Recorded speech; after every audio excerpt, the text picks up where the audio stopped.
Buongiorno e ben ritrovati telespettatori di Antenna 3 con la nostra prima edizione. Allora subito andiamo a vedere in diretta dal sito di Repubblica lo spoglio in questo momento dei voti per l'elezione del Presidente della Camera. Sentiamo un secondo i vari passaggi. Lorenzo Fontana. Guerra. Lorenzo Fontana. Ecco, state sentendo il nome di Fontana e Guerra. Fontana. Allora, cosa sta succedendo? C'è lo spoglio della la quarta votazione per l'elezione del Presidente della Camera. Ci riguarda da vicino perché potrebbe esserci l'elezione alla guida di Montecitorio di un veneto, Lorenzo Fontana, veronese, leghista, importante vertice della Lega, e che potrebbe diventare Presidente della Camera, quindi un veneto, la numero 1 di Montecitorio, così come nella scorsa legislatura alla guida del Senato c'era la padovana Maria Elisabetta Alberti Casellati. Avete sentito anche il nome di Maria Cecilia Guerra, che invece è il candidato del Partito Democratico e non solo. Saluto e ringrazio nel frattempo, lo vedo collegato, Andrea Martella, il segretario regionale del Partito Democratico del Veneto. Buongiorno. Buongiorno a lei e a tutti i telespettatori. Allora, stavo dicendo, è in corso lo spoglio dei voti, c'è stato anche la polemica, uno striscione che fra poco vedremo, adesso lo recupero, poco prima della votazione, con uno striscione contro la candidatura di Fontana, insomma no a un Presidente della Camera omofobo e pro Putin. Questa era la protesta. Di fatto potrebbe però diventare Presidente della Camera dopo che ieri l'elezione di Ignazio La Russa, insomma sapete bene com'è andata, la questione Forza Italia, quel vaffa che ha fatto un po' il giro d'Italia, un centrodestra in fibrillazione, una vera e propria guerra interna con Forza Italia che diventa una mina vagante. Allora, intanto Martella, la scelta di Maria Cecilia Guerra come candidato. È stata una scelta che il Partito Democratico alla Camera ha voluto fare questa mattina per fare in modo che ci fosse una personalità indicata dal Partito Democratico e dalle altre forze che hanno deciso di aderire a questo nome. È una candidatura assolutamente autorevole di fronte ad una candidatura, quella che è stata presentata, di Fontana, su cui credo si possa legittimamente dire che molte sono le questioni che potrebbero essere sollevate. Stiamo parlando della terza carica della Camera, dello Stato, il Presidente della Camera appunto, e lo sforzo dovrebbe essere quello di rappresentare tutti nelle posizioni politiche e culturali. Dubito che Fontana possa avere queste caratteristiche, visto quello che ha detto nel passato, visto quali sono state le sue prese di posizione su tanti argomenti. Ecco, vediamo appunto, chiedo alla regia, chiedo al nostro Alessandro Granziere, che ringrazio, vediamo proprio la foto dello striscione che è stato appunto mostrato, a mostrarlo tra questi anche Alessandro Zanna. Mi ci fa un po' un suo commento della giornata di ieri, insomma questa giornata davvero particolare che molti hanno criticato, insomma, per aver mostrato un lato certo non edificante della politica. Guardi, dopo tanti proclami che ha fatto il centrodestra nel corso di questo periodo circa la sua unità e la sua capacità di governo, ieri alla prima prova ha dimostrato di essere diviso. Il centrodestra non ha visto la partecipazione di Forza Italia al momento in cui nell'aula del Senato veniva votato il candidato da loro proposto, dalla Meloni proposta, che è appunto La Russa. È davvero successo qualcosa di negativo, perché sono mancati i voti di Forza Italia, ma evidentemente sono stati selezionati voti all'interno delle opposizioni, in modo particolare tra il terzo polo e il cosiddetto terzo polo e altre forze come il Movimento 5 Stelle, che hanno evidentemente deciso di votare La Russa. È un errore molto grave, noi l'abbiamo definito da irresponsabili, da dilettanti, e questo spiega anche perché non è stato accettato nel corso di questi ultimi giorni la nostra proposta, quella del Partito Democratico, e cioè di darsi un coordinamento delle opposizioni anche in un momento così importante come questo. È evidente che, come si sta dicendo in tutti i giornali nel corso di queste ore, che la selezione dei voti che poi ha permesso l'elezione di La Russa ha qualcosa evidentemente di poco nobile e che ha poco a che fare con l'intelligenza della politica.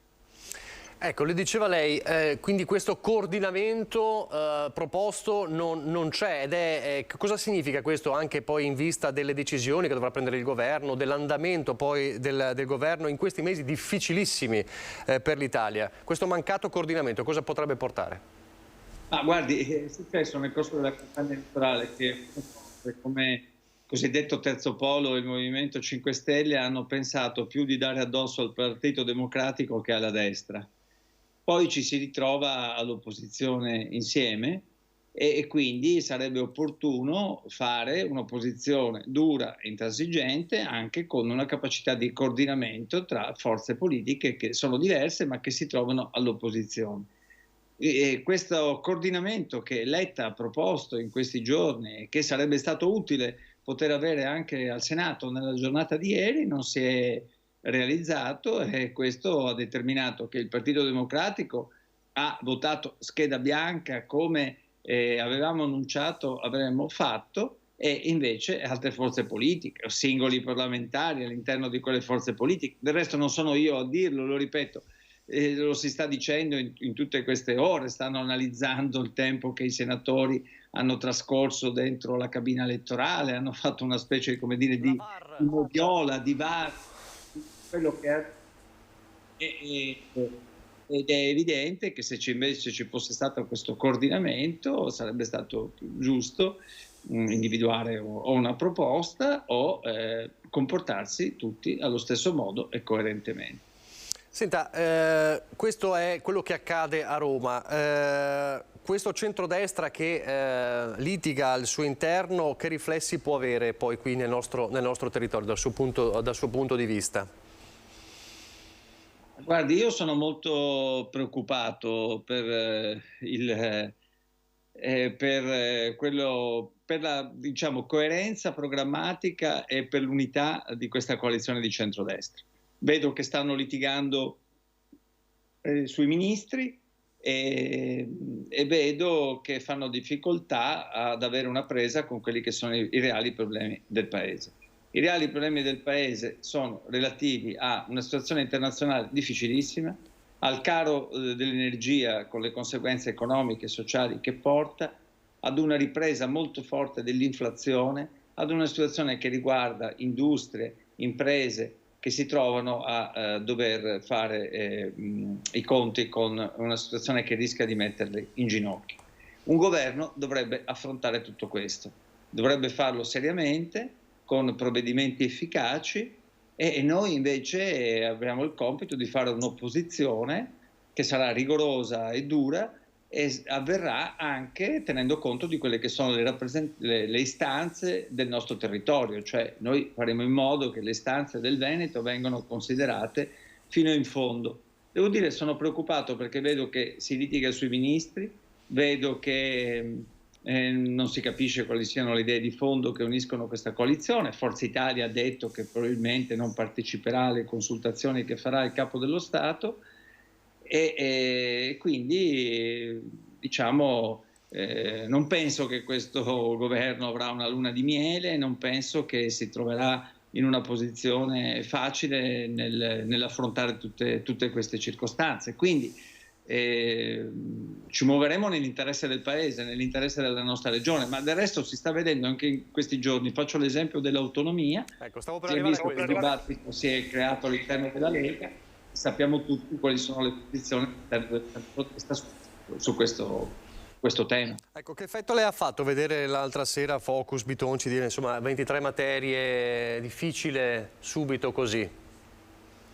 Ma guardi, noi lo diciamo da tempo, adesso Bonultimo, Bitonci, altri esponenti iniziano a capire che quella richiesta fatta nel corso di questi anni, che prevedeva 23 materie, tutta propagandistica, è una richiesta che non si è realizzata e che rischia di essere irrealizzabile, anche perché in alcune materie, penso solo all'energia, andrebbero profondamente riviste, anche per quello che è successo nel corso di tutto questo periodo, ma ce ne sono anche delle altre. Quindi la proposta più seria, praticabile, concreta è stata quella che abbiamo avanzato noi, una legge quadro che garantisca l'unità nazionale, perché nessuno ritiene di poter dividere il paese, e alcune materie, ne abbiamo individuate 7, che possono essere realizzabili per la nostra regione a favore delle imprese, del lavoro, della formazione, della rigenerazione territoriale. La discussione è aperta, lo abbiamo detto da tempo, e quindi vedremo se verrà utilizzata ancora una volta come un'arma propagandistica o si avrà il coraggio di scendere nel merito. Stando al merito, mi pare che questa che noi proponiamo, che oggi sento altri esponenti di altre forze politiche dicono essere ragionevole, è una proposta in campo e noi siamo pronti a discutere. Quindi secondo lei quella chiusura che c'era stata anche a livello regionale, io ricordo il no a qualsiasi commissione regionale per poter discutere della vostra proposta, secondo lei potrebbe esserci uno spiraglio su questo? Ma sinceramente, vedendo le dichiarazioni che i rappresentanti della Lega hanno fatto oggi rilanciando il tema delle 23 materie, non vedo questo spiraglio, ma è davvero la dimostrazione di non voler realizzare questo obiettivo. Noi avevamo proposto con il nostro capogruppo in Consiglio regionale proprio una mozione che istituisse anche una commissione speciale per discutere dell'autonomia, perché poi quando si è fatto il referendum non se ne è mai discusso. C'è stata assoluta ritrosia da parte della Regione a fare questo, e mi pare che ci sia una totale e ancora ostinazione nel voler andare avanti dicendo tutto e subito, ma questo tutto non si è realizzato in 5 anni, come Zaia e gli altri esponenti della Lega a lui vicini pensino di poterlo realizzare adesso con una coalizione di centrodestra, con la Meloni Premier, che ha detto sull'autonomia andiamo piano, non è la nostra questione prioritaria, e con tanti problemi da affrontare, che faranno già fatica ad affrontarlo, non so proprio come Zaia pensi di portarla al primo Consiglio dei Ministri. Nel frattempo, eletto ufficialmente Lorenzo Fontana, Presidente della Camera, l'opposizione non applaude Berlusconi, ma ora Meloni deve passare da noi, quindi i ferri corti rimangono. C'è anche una foto esclusiva di Repubblica, gli appunti su Meloni, la definisce in questi appunti Giorgia Meloni supponente, prepotente, arrogante e offensiva, così con lei non si può andare d'accordo. Insomma, l'inizio non è dei migliori. Sta dicendo? Sì.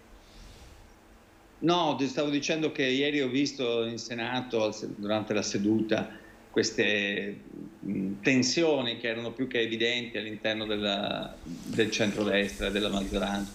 Oggi hanno evidentemente riparato a queste tensioni con l'elezione di Fontana, certo. Di Fontana, è ovviamente una concessione alla Lega. È evidente che sotto questa coltre ci sono anche delle concessioni a Forza Italia, e le vedremo nell'atto della formazione del governo, e penso che vedremo delle cose particolarmente difficili per il nostro Paese. Poi vedremo anche, una volta che si comporranno le commissioni parlamentari, le altre cariche istituzionali, chi ha ritenuto di dare il voto ieri al Senato alla Russo. Sarà tutto chiaro nel corso dei prossimi giorni. Quando vedremo insomma la squadra, insomma, certo, chiaramente. E veniamo al Partito Democratico e poi la Libero. C'è un percorso che sta facendo il Partito Democratico dentro se stesso, ovviamente, dopo il risultato del voto. Come sta procedendo, come procederà questo percorso di ripensamento, di rinnovamento, di analisi? L'analisi è stata, immagino, già fatta, ma per guardare i prossimi mesi, sia per ricostruire e ricomporre il partito a livello nazionale, sia poi per gli appuntamenti elettorali che ormai si avvicinano.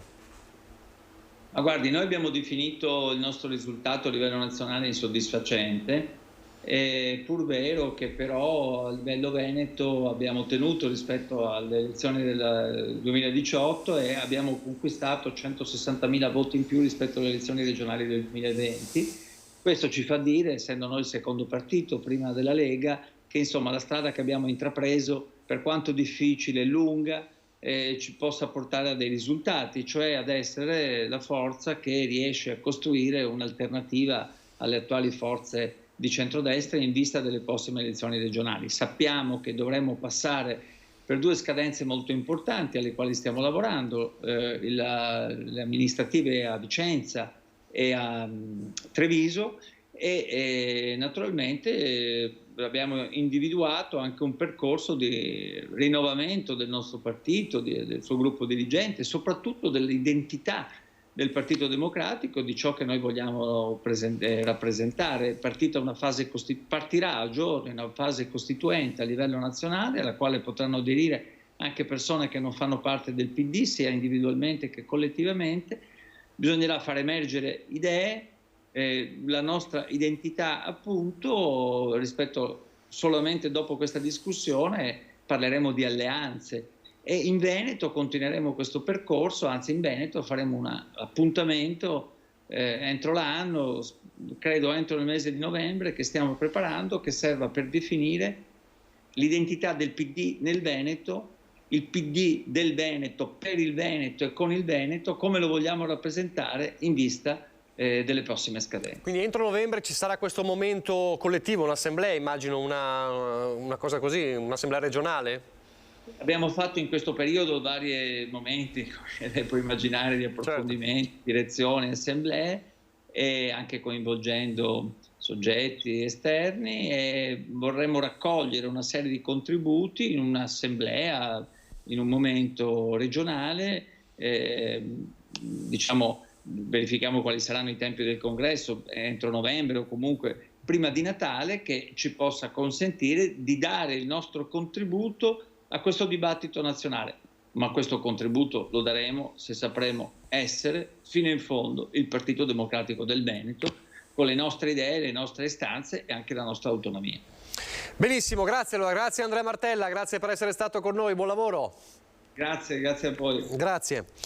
Allora, noi adesso torniamo alla cronaca perché riprenderemo poi la parte politica della ultima parte, come sempre, della nostra prima edizione. Nel frattempo vi confermo, sì, Lorenzo Fontana ufficialmente eletto Presidente della Camera, quindi alla guida di Senato e Camera Ignazio La Russa e Lorenzo Fontana, veronese, legato anche alla Marca trevigiana per parte di madre, insomma è originaria la madre di Pederobba, dunque insomma il Veneto alla guida come figura, insomma alla guida della Camera, ma con tutte le polemiche che abbiamo visto, lo striscione che è stato mostrato prima della votazione, poi è stato rimosso, peraltro alzato da Alessandro Zan e da Rachele Scarpa, no a un presidente omofobo e pro Putin. Quindi questa volta non ci sono stati i franchi tiratori di Forza Italia, come aveva promesso proprio in queste ore Tajani, però la resa dei conti all'interno del centrodestra resta forte. Ne parleremo tra poco. Adesso invece la cronaca, perché torniamo a parlare della tragedia che abbiamo raccontato proprio ieri in diretta, in collegamento con i nostri Cristian Arboit e Nicoletta Rizzetto, che erano sul posto, il luogo della tragedia dove ha perso la vita il 19enne di Altivole nello schianto di Via del Lago. Uno schianto drammatico, un boato, poi le fiamme. L'ennesima vittima della strada è un 19enne, Antonio Funes, residente a Caselle de Altivole. Secondo una prima ricostruzione dei carabinieri, il giovane all'improvviso avrebbe sbandato andando ad invadere la corsia opposta da dove stava sopraggiungendo un furgoncino. L'impatto è stato violentissimo, l'auto si è accartocciata e subito sono divampate le fiamme. Ad accorrere i residenti di via Montegrappa che hanno spento il principio di incendio gettando dei secchi d'acqua. Immediatamente è stato lanciato l'allarme sul posto, i vigili del fuoco, gli operatori sanitari ed i carabinieri. La strada è stata chiusa per permettere i soccorsi. Per il 19enne non c'era più nulla da fare. Ferito gravemente invece l'autista del furgone, è lì trasportato all'ospedale di Treviso in prognosi riservata. Una strada questa pericolosa. È una strada importante, una strada provinciale che non solo collega la parte est con la parte ovest, ma è attraversata da molte strade che congiungono dalle abitazioni al centro delle frazioni, per esempio Fossalunga, per cui anche solo l'attraversamento di questa strada diventa pericolosissimo. Quindi è una strada che non ammette distrazioni, non ammette proprio nulla, proprio per questo motivo qui. Antonio Funes, la 48esima vittima della strada del 2022, era studente universitario. Aveva perso il papà 2 anni fa e viveva con la mamma. L'estate scorsa Antonio, molto vicino ai temi del sociale e dell'ambiente, aveva partecipato ad un progetto sociale in una missione del Brasile ed era tornato nella Marca a settembre. Poi gli studi, gli amici e tanti sogni. Tutto si è infranto lungo questa strada. E poi 2 gravi incidenti sulle strade padovane nelle ultime ore. Un motociclista è ricoverato in prognosi riservata in ospedale a Padova. Ancora un incidente sulle nostre strade. Ieri sera, poco prima delle 20, in tangenziale lungo via poco prima dello svincolo con la A4 in direzione Limena, un furgone e una moto si sono scontrati per cause ancora al vaglio della polizia locale. Ad avere la peggio il motociclista di 55 anni, residente in provincia, che è stato sbalzato con violenza sull'asfalto finendo nella corsia opposta di marcia dopo aver scavalcato il guardrail. L'uomo in gravissime condizioni è stato subito soccorso dal SUEM 118 e portato in ospedale a Padova. Nel pomeriggio invece lungo via Piovese una 55enne in bicicletta è stata colpita dallo sportello di un'auto aperto da un uomo che aveva appena parcheggiato. La donna è stata sbalzata a terra riportando gravi ferite. Sono ancora ricoverati invece in ospedale a Cittadella i 2 feriti dell'incidente mortale avvenuto mercoledì sera a San Giorgio in Bosco e costato la vita ad un operaio di 41 anni. Uno di loro è il consigliere comunale provinciale di Fratelli d'Italia Fabio Miotti, che in un messaggio ha aggiornato sulle sue condizioni. Numerosi i traumi riportati dal 34enne consigliere, che dovrà rimanere in ospedale ancora per qualche giorno. Torneremo alla cronaca fra poco, rivedremo anche le immagini del funerale ieri allo stadio di Riccione delle 7 vittime della 4 e poi ancora l'indagine sull'omicidio di Fiera, ma intanto saluto e ringrazio il sindaco di Cortina d'Ampezzo, Gianluca Lorenzi, buongiorno. Buongiorno a lei. Grazie per essere con noi. Allora, sindaco, io volevo chiedere tante cose perché in questi giorni si è tornato a parlare di Cortina per varie sfaccettature. Io partirei da quanto è uscito qualche giorno fa su questo allarme dell'ONU, o meglio dell'Organizzazione Meteorologica Mondiale, che è un braccio diciamo dell'ONU che riguarda il clima, con questa previsione catastrofica: fra 14 anni non si riuscirà più a sciare a Cortina, il problema della neve bagnata. Ci può spiegare come ha visto questo allarme, di cosa si tratta e se le impensierisce? Allora, diciamo sì, l'ho letto un po' tutto, nel senso che è logico che non entro nel merito dei tecnicismi perché non è il mio lavoro e quindi non ho la competenza. Quello che posso dire è che comunque, insomma, il fatto che dicano che tra 14 anni a Cortina non ci sarà più neve o comunque che sia neve bagnata, secondo me sono delle considerazioni che lasciano un po' il tempo che trovano, nel senso che Cortina già nell'88 e anche nel 56 le Olimpiadi che ci sono state avevamo avuto problemi di neve, tanto più che se guarda i filmati del 56 tutta la neve era stata portata dagli alpini, quindi di conseguenza io penso che Cortina sicuramente deve tenere in considerazione queste previsioni e ci debba essere sicuramente dal punto di vista dell'amministrazione, ma non solo l'amministrazione, poi tutto l'arco alpino, la ricerca di un'energia rinnovabile in maniera tale da far sì che anche il clima possa avere, diciamo, andare incontro a quelli che sono gli allarmi che ci danno, quindi questo è una prerogativa che dobbiamo avere assolutamente. Poi dal punto di vista catastrofico io trovo che comunque al di là di Cortina, ma come tutte quelle che sono le realtà montane, c'è una conversione anche dal punto di vista diciamo di nuove soluzioni turistiche. Se noi andiamo a vedere Cortina, sì, la stagione invernale è fondamentale, ma ormai anche la stagione estiva è quasi, se non quasi, addirittura forse ha superato i numeri diciamo di affluenza dal punto di vista turistico. La conversione esiste già, noi stiamo migliorando quelli che sono i servizi sia dal punto di vista alberghiero grazie alle Olimpiadi e anche impiantistico. Se andiamo a fare un'analisi per esempio del nuovo impianto che è stato fatto quest'anno, lo Skyline, già quello va incontro a quelle che sono diciamo, la salvaguardia dell'ambiente, perché abbiamo risparmiato un 35% di traffico di gomma che di fatto va ad abbattere quell'inquinamento sulla strada. Quindi insomma questo monito, questo chiamiamolo allarme perché è un vero e proprio allarme, questo monito dell'ONU va visto in chiave di una maggiore sensibilizzazione certamente sul problema, ma come dire, non con la catastrofe che viene paventata, insomma, perché chiaramente dire fra 14 anni non si potrà più sciare a Cortina è una cosa pesante. Allora, assolutamente condivido, cioè il catastrofismo secondo me non porta da nessuna parte. Se diciamo la notizia è stata data per far sì che chi deve attuare questa conversione e la ricerca dell'energia rinnovabile abbiano un'attenzione maggiore, lo posso anche capire e anche condividere. Poi dal punto di vista catastrofico no, nel senso che tra 14 anni vedremo quello che succede, intanto pensiamo all'oggi, visto anche la considerazione generale che stiamo vivendo, viviamo un po' diciamo carpe diem. Facciamo della programmazione, stiamo lavorando in tal senso, stiamo lavorando sulle Olimpiadi, ci sarà dal punto di Cortina tutto, ma non solo Cortina ma anche dell'arco alpino, della provincia di Belluno, un'evoluzione dal punto di vista della risposta turistica. Sicuramente c'è l'attenzione di questa amministrazione rispetto all'ambiente e lo stiamo dimostrando in tutto quello che sono diciamo i tavoli dove ci sediamo e programmiamo quello che è il futuro di Cortina. Andiamo avanti così e poi reagiremo a quelle che sono le situazioni, però ecco, non ci trova sicuramente diciamo disarmati davanti a una situazione per la quale abbiamo già intrapreso quello che dovevamo intraprendere e lo porteremo avanti.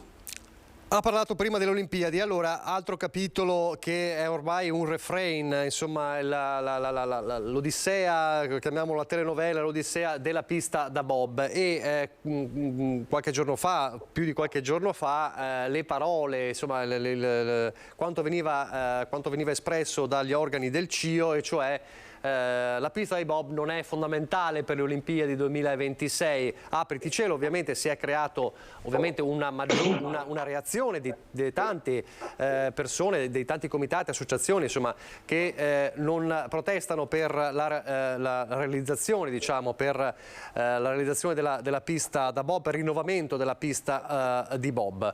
Che sta succedendo e come reagisce lei da sindaco di Cortina? Ha già reagito, ma se ci fa un po' il punto della situazione. Ma diciamo allora, intanto entriamo nel merito che non hanno detto che non serve la pista da bob, perché la pista da bob è una disciplina olimpica, sia la pista da bob, quindi skeleton, slittino e bob sono una disciplina fondamentale per l'esecuzione della pista delle Olimpiadi. Non serve a Cortina, diciamo, questo è il concetto? Sì. Allora, al di là di questo, comunque noi andiamo avanti, nel senso, io capisco quello che sono le osservazioni di tutti, le rispetto, però altrettanto mi aspetto che rispettino quelle che sono poi il lavoro che stiamo facendo sia noi come amministrazione, con la regione e anche col commissario Sant'Andrea per quanto riguarda il rispetto di tutte quelle norme che servono per far sì che la pista da bob nasca. Di fatto speriamo a breve venga chiuso la conferenza dei servizi per lo strip out della pista, quindi si stanno tenendo in considerazione tutte quelle che sono le osservazioni. Come le rimarcavo prima sull'altro argomento, siamo a salvaguardare il territorio perché per noi il territorio è fondamentale, ma c'è la stessa sensibilità nostra come c'è dalla regione del presidente Zaia perché questo avvenga. Quindi andiamo avanti su questa strada perché comunque deve essere chiaro che non si può focalizzare solo sulla pista da bob, dobbiamo andare a vedere tutto quello che comporta un evento olimpico come quello che vivremo nel 26, tutta una serie di servizi che vengono dati a Cortina e non solo a Cortina ma anche nella provincia, che penso abbiano un valore che deve essere, diciamo, non deve essere quindi solo focalizzato su una singola struttura sportiva, ma va guardato nel complesso. Quindi rimarco la volontà di questa amministrazione di andare avanti su quelle che sono le scelte intraprese e portare a termine, anzi accelerare quelli che sono i tempi per incominciare a vedere con concretezza qualcosa sul territorio. Ecco, la interrompo un secondo, le chiedo un attimo di pazienza, un paio di minuti, perché volevo sentire, tornando alla politica, sta parlando adesso Lorenzo Fontana, neopresidente della Camera, eletto con 222 voti, Veneto. Vorrei sentire solo qualche passaggio del suo discorso, poi torno subito da lei. E promuove il rispetto dei più alti valori morali nel mondo.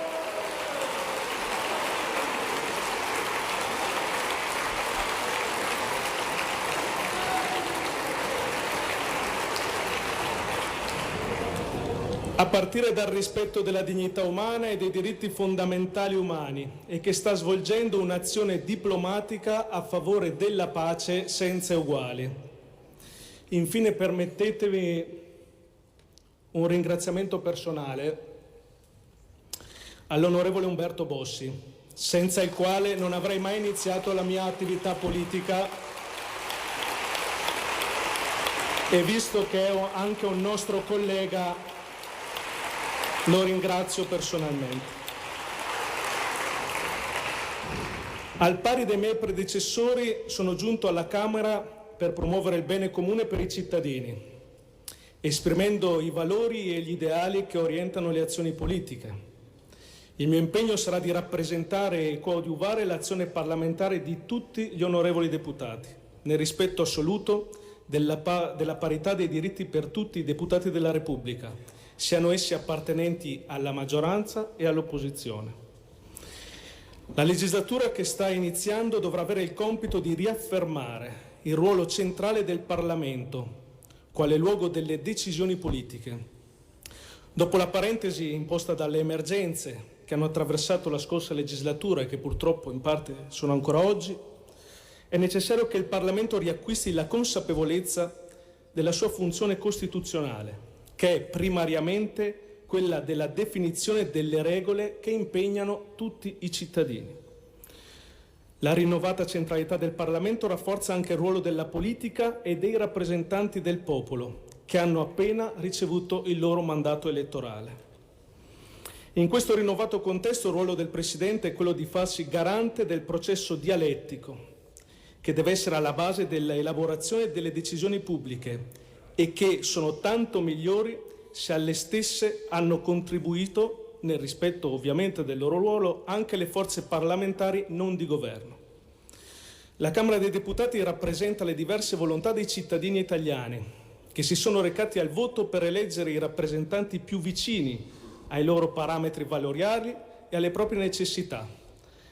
La nostra è una nazione multiforme che parte dalla geografia più variata fino alle diverse realtà storiche, culturali e territoriali che l'hanno formata e resa il grande paese che è oggi.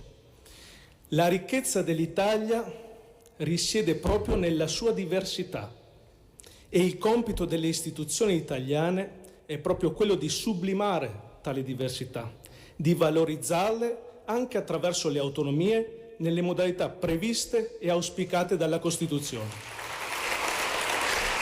Questi allora alcuni dei passaggi del discorso di Lorenzo Fontana, eletto Presidente della Camera dei Deputati, lo ricordo veronese Lorenzo Fontana. Mi scuso per l'interruzione, era giusto per dare in diretta dal sito di Repubblica uno stralcio del suo discorso di insediamento. Allora, stava dicendo una cosa importante, accelerare sulle Olimpiadi.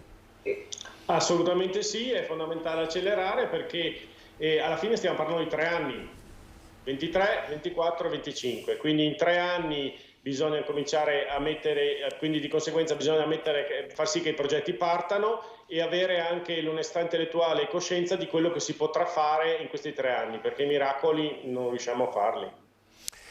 A proposito di miracoli, e così poi chiudo e la ringrazio per il suo intervento, i miracoli li stanno facendo i sindaci anche con le bollette, con davvero le bollette che arrivano anche per le amministrazioni. Abbiamo raccontato di tanti sindaci, di tanti primi cittadini, ci racconta anche come sta gestendo la situazione a Cortina d'Ampezzo. Poi peraltro i sindaci delle comunità montane sono ancora più colpiti perché saranno ancora più colpiti perché il riscaldamento, insomma, in montagna viene utilizzato in modo chiaramente diverso. Allora, come si prepara a gestire, come sta gestendo e come si prepara a gestire un inverno che sarà per molti difficile? Per tanti. Beh, diciamo sì, assolutamente per tanti. Noi abbiamo già iniziato cercando di fare delle economie sia dal punto di vista elettrico che dal punto di vista del riscaldamento.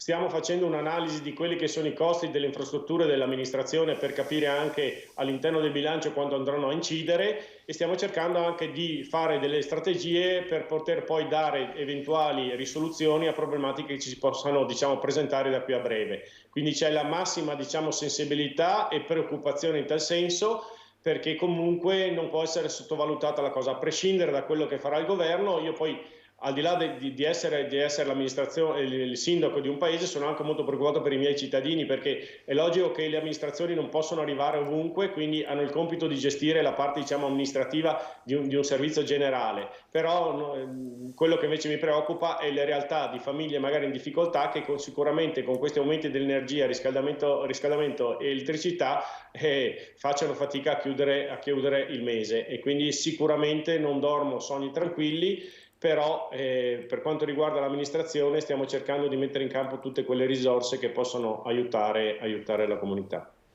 Grazie davvero al sindaco di Cortina d'Ampezzo Gianluca Lorenzi, grazie per essere stato con noi e buon lavoro. Grazie altrettanto. Grazie. Noi andiamo in pubblicità, poi di nuovo in diretta.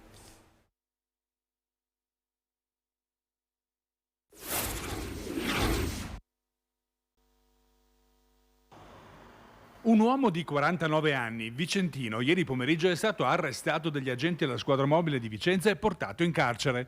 Sarebbe stato identificato come l'autore della rapina ai danni di un negozio di compro oro di Viale San Felice e Fortunato avvenuto il 24 maggio scorso.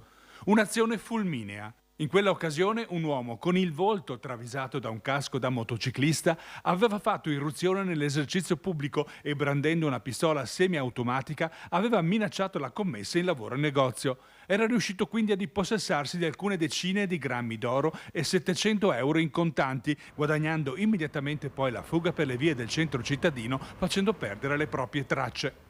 Immediate però contestualmente l'avvio delle indagini sul grave episodio, coordinate dal Pubblico Ministero della Procura della Repubblica di Vicenza.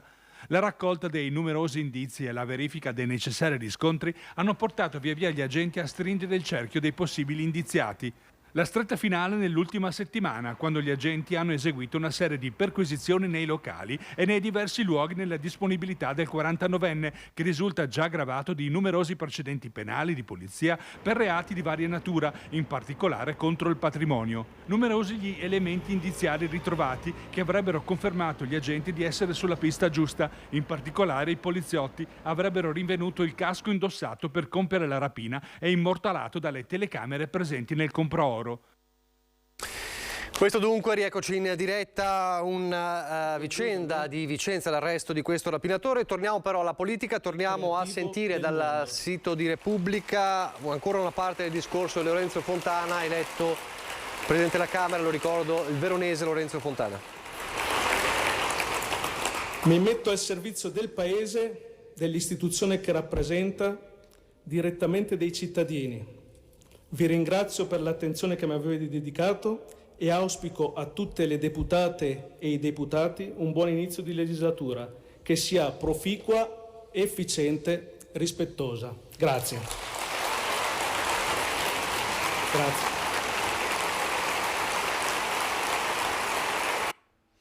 Questo dunque il discorso, abbiamo sentito anche precedentemente, prima della pausa pubblicitaria, altri passaggi del suo discorso. Ha citato il Papa anche nel suo discorso, Lorenzo Fontana, e ha ringraziato Umberto Bossi. Eletto con 222 voti, questa volta non ci sono stati i franchi tiratori come è accaduto ieri con la Russia, ma ne parleremo nella pagina politica. Era doveroso però mostrare insomma alcuni passaggi del discorso del neo eletto Presidente della Camera, e ricordare anche che c'è stato quel momento, quello striscione, peraltro issato da due veneti, da Alessandro Zan e da Rachele Scarpa, prima del voto, uno striscione che diceva no a un Presidente della Camera omofobo e pro Putin. Adesso torniamo alla cronaca, abbiamo visto l'arresto dell'imperatore a Vicenza, torniamo invece a parlare dell'omicidio di Fiera a Treviso di 2 notti fa, una vicenda che nelle ore successive ha portato a definirne i contorni, un omicidio nato per un debito del figlio della vittima. I contorni di questa rissa devono essere ancora definiti in maniera puntuale e sono state arrestate 2 persone nei cui confronti sono stati acquisiti elementi di reità per quanto riguarda l'omicidio. Sono i kosovari Valmir Gashi ed Erfim Mangzuka, di 32 e 50 anni, 2 fermati per l'assassinio di Regip Kelgeci, 52 anni, l'uomo accoltellato al culmine di una violentissima lite in viale 4 novembre a Treviso. Gli stessi inquirenti parlano di una mattanza tra cinghie e coltelli che ha lasciato a terra altri uomini, 6 quelli portati in pronto soccorso con una prognosi tra i 15 e i 30 giorni, di questi 5 già dimessi. A parlare le tante tracce di sangue ancora presenti nella zona del delitto. Sullo sfondo un regolamento di conti, un debito non saldato di poco più di 500 euro. Creditore sarebbe stato il figlio della vittima, anche lui presente, ma quello che in un primo momento sembrava un agguato nel corso della giornata si è rivelato un appuntamento programmato fra bande rivali. È un fatto gravissimo che però ha interessato delle persone di origine straniera appartenenti a dei gruppi familiari che sono radicati, che vivono qui da anni, che si sono contrapposti per questioni economiche. Non si esclude che alla base ci siano anche questioni legate al settore dell'edilizia, ambito nel quale opera buona parte delle persone interessate. Il 32enne arrestato, Gashi, risulta inoltre attualmente indagato per favoreggiamento in omicidio stradale, quello che nel maggio 2021 costò la vita a Luciano Paro in via Podgora. A coordinare i lavori della squadra mobile guidata da Immacolata Benvenuto, la procura trevigiana, che procede per omicidio volontario e rissa aggravata. È un fatto molto grave, è un tipo di reato che turba gravemente la sicurezza di una città e la percezione della sicurezza che hanno i cittadini. Cercheremo di fare il possibile perché rimanga un fatto isolato e non si trasformi in un fenomeno. Verrà sottoposto a una particolare attenzione il fenomeno degli scontri fra stranieri, sicuramente verrà attenzionato in maniera particolare. E a nord-est, a proposito di risse di stranieri, ha fatto scalpore, sconcerto un episodio di violenta rissa a Trieste ieri nel primo pomeriggio in viale 20 settembre sotto gli occhi dei passanti e dei commercianti. Guardate.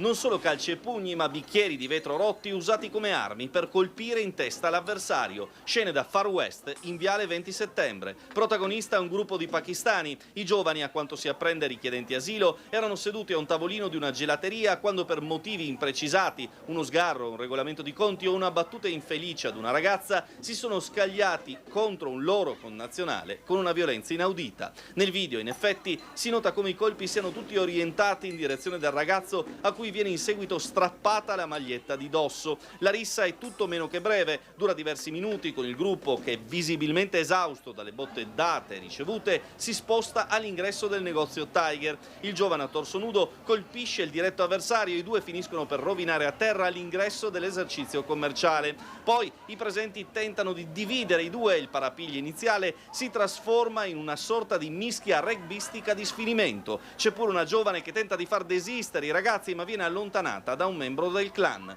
Poi le sirene della polizia e il fuggi generale. C'è chi scappa verso la parte alta del viale e chi in direzione di Piazza Goldoni. I poliziotti delle volanti, alcuni in borghese, inseguono e fermano a piedi diversi giovani, ma non tutti. Uno di questi, più seriamente ferito e con il corpo ricoperto di sangue, viene preso in carico dai sanitari. È proprio il ragazzo a torso nudo contro cui si è scatenata la rissa. Si tratta dell'ennesimo episodio del genere a Trieste. Questa volta però il tutto si è verificato poco dopo le 15:30 in pieno pomeriggio, quando quella zona pedonale è piena di studenti usciti da scuola nel pieno dell'andirivieni pomeridiano. In mezzo a un gelato, un caffè e una commissione, questo pomeriggio cocci di vetro che volavano dappertutto nello sconcerto generale.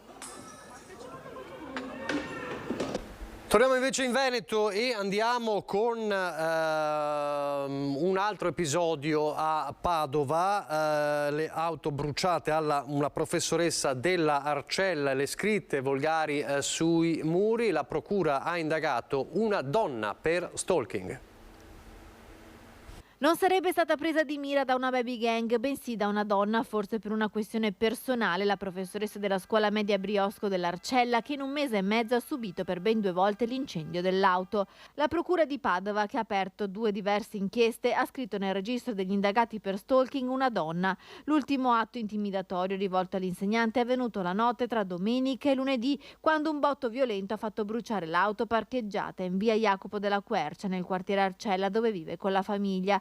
Il 18 agosto a bruciare invece era stata la macchina del marito, trovata anche imbrattata con degli escrementi. Contemporaneamente sui muri della scuola dove lavora la professoressa erano apparse scritte offensive nei suoi riguardi. Per l'episodio di agosto sarebbe indagata per stalking una donna e i carabinieri stanno visionando le telecamere di sorveglianza per capire se ad agire sia stata sempre lei. Prelevate anche tracce organiche lasciate sul luogo dell'incendio. L'abbiamo detto prima quando abbiamo raccontato purtroppo dell'ennesima vittima sulle strade della Marca, la 48esima raccontata nel servizio. Torniamo invece a dare l'ultimo sguardo a una vicenda che ha segnato questi giorni, la strage della 4, e rivediamo l'addio ieri pomeriggio nello gremito stadio di Riccione alle 7 vittime.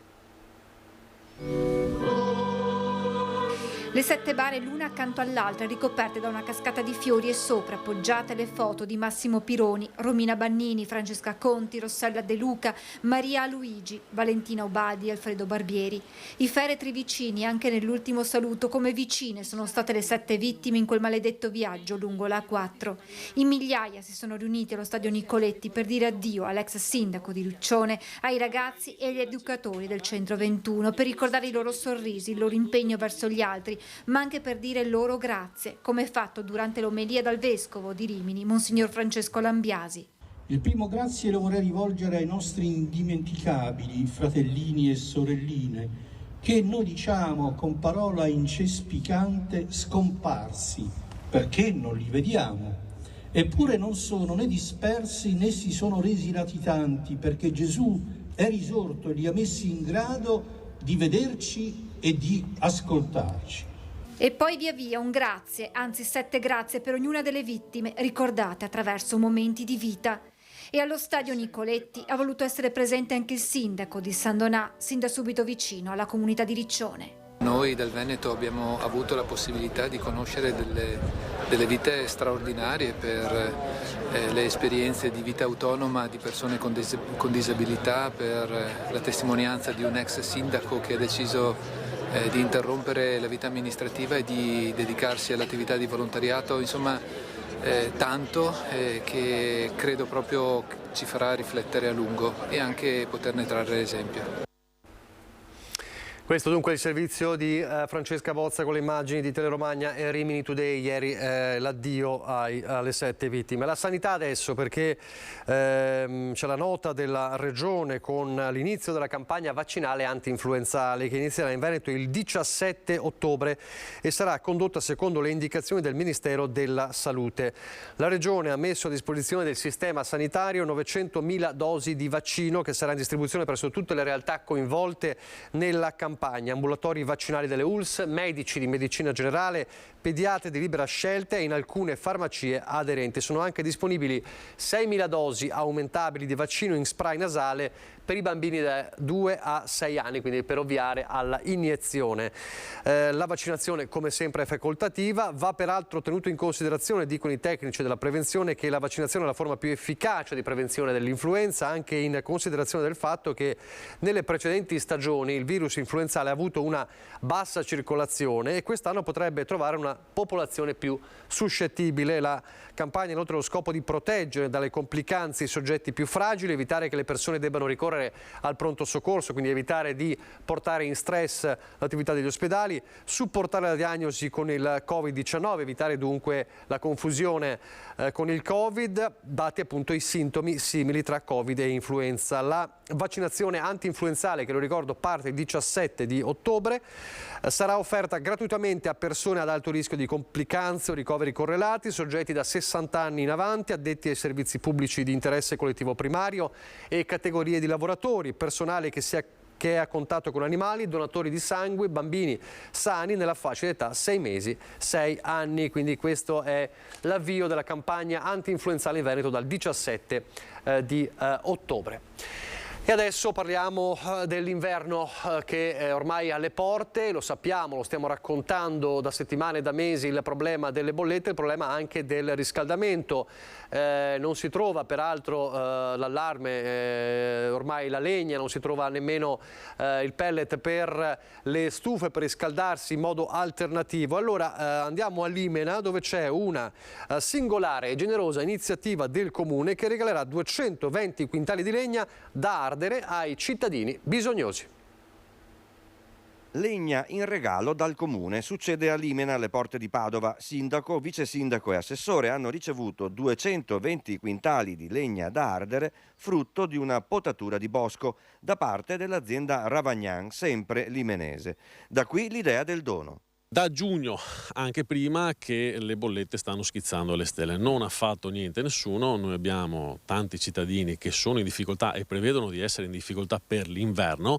Tronchi, tronchetti, ciocchi in dialetto, magari li chiamiamo anche così. In questi giorni gli alpini li hanno tagliati, sono venuti fuori una decina di sacchi, ce ne sono ancora da insacchettare, ci sono dei privati che stanno portando ancora del legname da tagliare, quindi l'iniziativa ha suscitato anche la solidarietà di altri cittadini che stanno portando legna ad ardere.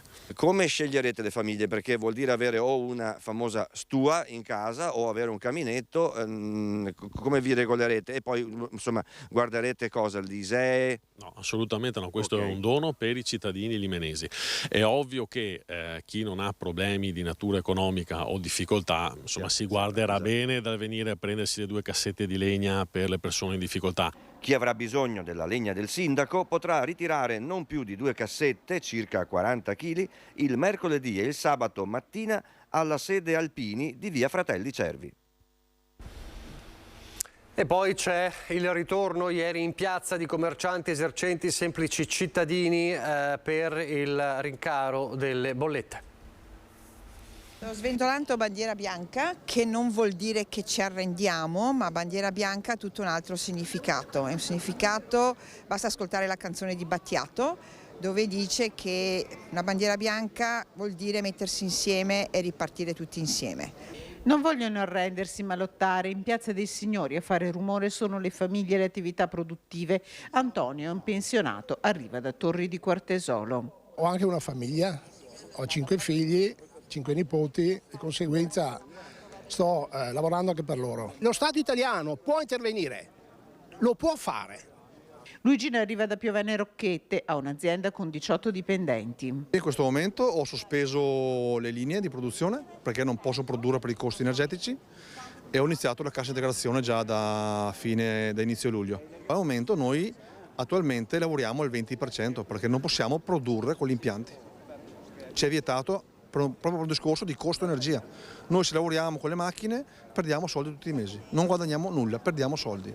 Sonia è la titolare di un bar di Vicenza. Per un imprenditore, anche il suo collaboratore, è famiglia. Questi sono problemi grossi. Se agosto 2021 ho speso 472, agosto 2022 1379. E non si può. Pagata ieri, in ritardo di un giorno, però sono riuscita a pagarla. La prossima, vediamo, non so neanche quanto mi arriverà.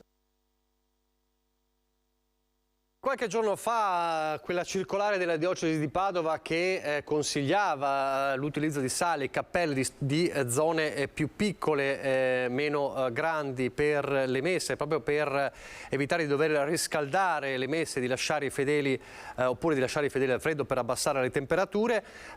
Sentiamo invece cosa accade nella diocesi veneziana con il patriarca di Venezia, Monsignor Francesco Moraglia. Un taglio lineare delle spese è assolutamente da escludere. Certamente un garantire un riscaldamento al risparmio, quello è una sfida per tutti, per i parroci, per le comunità. Venezia non rinuncia a scaldare le sue chiese.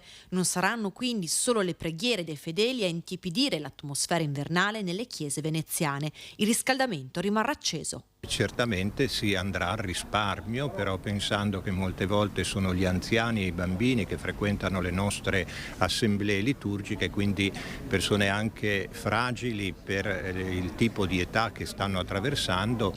Una scelta coraggiosa, quella delle chiese del territorio, in un momento in cui il caro bolletta non risparmia nessuno, neanche le comunità ecclesiastiche.